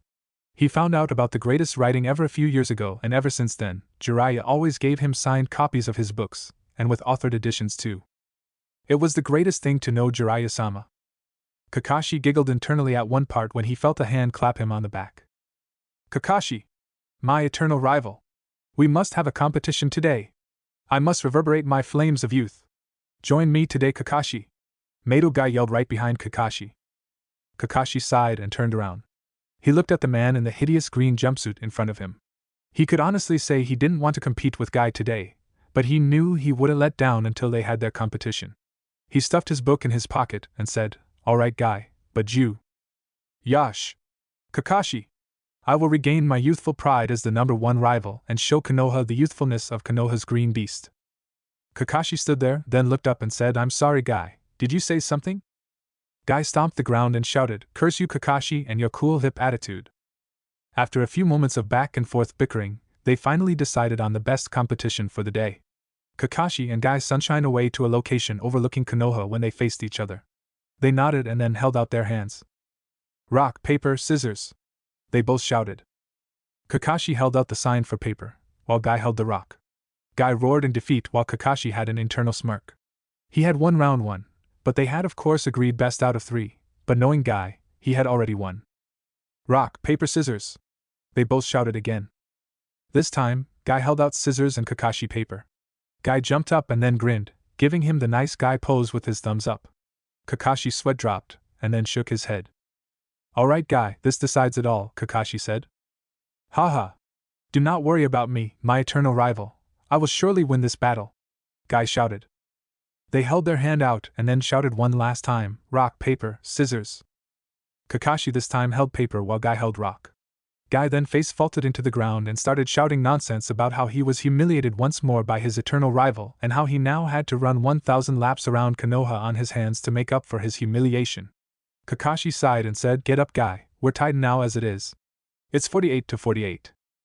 Guy sighed and stood up, and gave his eternal rival another nice guy pose and said, You are right, Kakashi. I will prevail next time, however, and put myself in the lead once again. Kakashi sighed and shunshined off before Guy could ask him to compete again. He thought about how outrageous Guy was, and then that led to him thinking about Naruto. He wondered how the little one was doing right now. He had to admit he missed the kid, and desperately wanted to see him. Perhaps he could request a mission where Naruto was located and get some time with the kid. He had to admit, the kid grew well on Kakashi. Then he remembered something Jiraiya said, about how Naruto was in danger. He didn't know what the deal was, but he knew he wanted to know. He would find out if Hiruzen allowed it. Naruto, Tsunade and Shizen were packing in Kawa no Kuni. They had been told by Jiraiya that they needed to move, and after some private explanation away from Naruto's ears, they had agreed upon it. Naruto could say he honestly didn't want to move. He enjoyed the house they were at, after working on it for so long. He liked the garden that he and Shizen Eni had worked on for so long, and the people he had met by going to work with Ka-chan and Eni-chan. He wished they could stay longer. On the bright side, the new place they were going to had a boy that was his age that he was looking forward to meeting. He always wanted a friend that was his age that could play with him. Tsunade had told him all about the boy, saying he was like Naruto in some ways. Naruto liked to play a lot, but he also liked to train. Over the last 2, now almost 3 years of training, he had grown to be very successful in his training. He had started physical training first out of anything, and as his mother said, thanks to him being an Uzumaki, he had nearly endless stamina. He would keep himself going all day, and he soon found himself using weights to get stronger. He was currently at 80 pounds on his legs and 40 pounds on his arms. He found whenever he took them off he was quite faster and stronger. He enjoyed that feeling a lot, knowing he was getting stronger. He soon found himself doing what his mother called dodge training. He shuddered at the thought of it. He soon found out why his mother was known for her super strength, and found himself being hit by the dodged balls he got for his 4th birthday multiple times. He had bruises and cracked bones that would last not even a day, however, as he seemed to have a great healing rate. He was told it was because he was an Uzumaki. He had to admit, being an Uzumaki had its perks. He found himself having great agility from dodging daily. He did a lot of other stuff too, however, some of it boring. He did a lot of lectures and reading with Shizen and sometimes his mother. He learned a lot about the clans he was from and the rival clans and a lot of other clans in the ninja world and about all the hidden villages. There was knowledge packed in his head that he thought useless, but he was told it's better to know than to be sorry. He had to agree on that, because not only was it knowledge, but it made him smarter. A lot smarter. He found himself doing daily exercises with strategy and taking tests randomly. He would sometimes even play shogi with Shizuneni and Kaa-chan. He would always win somehow though, as it seemed he just had a knack for field strategy. He even played Go with Eroaji sometimes when he was around. Speaking of Eroaji, he came to help train him a lot. He would work with him either on his chakra control with his Kaa-chan or he would work with ninjutsu. He found himself having rather large chakra reserves and because of that, he needed to learn to control that amount of chakra. He learned about the ranks of ninja and how their chakra was at the stages. His uncle guessed he had about mid to high Chunin level reserves. Naruto had to admit, that was pretty insane for a 6-year-old of his level. His uncle guessed that his skill level was around high academy level, which he was proud of. He could potentially pass to be a genin at his age already, like all the great prodigies of the ninja world. He learned the simple academy ninjutsu like the Kawarimi no Jutsu, body replacement technique, and the Henji no Jutsu, transformation technique, rather quickly, but he always had trouble making clones. His uncle told him because his chakra was too solid and not to worry about it, because he had a solution for later on when he got older. He accepted this answer and moved forward with his training. His family decided that he had to start elemental chakra manipulation as soon as physically possible. He got started when he was about 6.5. He was given chakra paper. He could still remember his family freaking out. Flashback. Naruto was standing outside in front of Kaa-chan and Eroaji. He had to admit, he was excited for this day. They had been waiting to do this, and so had he. He was excited to find out what type of chakra affinity he had. Alright Naruto, here's the paper. Remember what we told you about the chakra paper? Kaa-chan asked. Naruto nodded excitedly and took the paper out of his mother's hands. He took the paper and channeled his chakra into it, waiting for the reaction. When suddenly the paper split down the middle, one side turning soggy and the other crumbling into dust. What? Kaa-chan and Eroaji shouted. 3. Naruto had 3 chakra affinities. Wind, earth, and water. He didn't think that it was possible, but he knew that Kakashiaji had all 5 affinities through training. It still astonished him for him to have 3 natural chakra affinity connections. End of flashback. Naruto smiled at the thought of his family's astonished reaction. He couldn't believe it himself sometimes, but he worked diligently. He had started with earth, trying to crumple a leaf into dust. He had to admit, it was a difficult task. He knew that trying to use his chakra like this was possible, but the question was figuring out how. His family gave him subtle hints, but had mostly left it to him. Soon enough, after about 2 weeks, he had figured it out. He could do it naturally now, and had done the same thing with his water and wind training, where he had to cut a leaf in half down the middle, or to make the leaf soggy. He remembered it took him a month to do the wind training, but only 2 weeks with the water training. One thing that annoyed him was that his family told him to never push himself, because he could suffer from chakra exhaustion, and that could never happen. He didn't know why, he just thought it was getting sick. That was why sometimes, he would go outside at night to train when people weren't watching him. After learning elemental manipulation, he had wanted to move on to learning, but his uncle prevented him from learning any. He said when he was older and more experienced with chakra control he could learn new things. He sighed and agreed with the answer he had been given. Naruto found out soon enough his chakra was just too solid for most healing techniques. He wanted to be like his Kaa-chan and Eni-chan. He figured one day when he had his chakra controlled down more solidly, he would return to healing techniques. He was actually depressed about this for a few days, but his family brought him out of it eventually. He agreed they would try it one day, when he was older. Overall, Naruto already knew what type of ninja he was going to be, and was proud of it. He was going to be like his grandfather, Hashirama Jiji and Hokage Jiji. He smiled at that thought when the front door slammed open. Jiraiya walked into the house, ready to get the heck out of here and get his godson to safety, as well as his home and Shizen. He knew there was a threat that was already on its way according to his sources, so they would have to move quickly. Tsunade! Shizen! Are you ready? Jiraiya shouted. Hi! 2 voices sounded from around the house. Naruto got up with his backpack and slung it onto his back. He walked up and gave his grandfather a hug. Is everything okay? Naruto asked. Hopefully, Jiraiya said. Thanks for listening. I do hope you enjoy it. If you want the next part of this video, turn on that bell notification. Like, subscribe, and comment down below. And also check out the others' videos I have created and enjoyed it.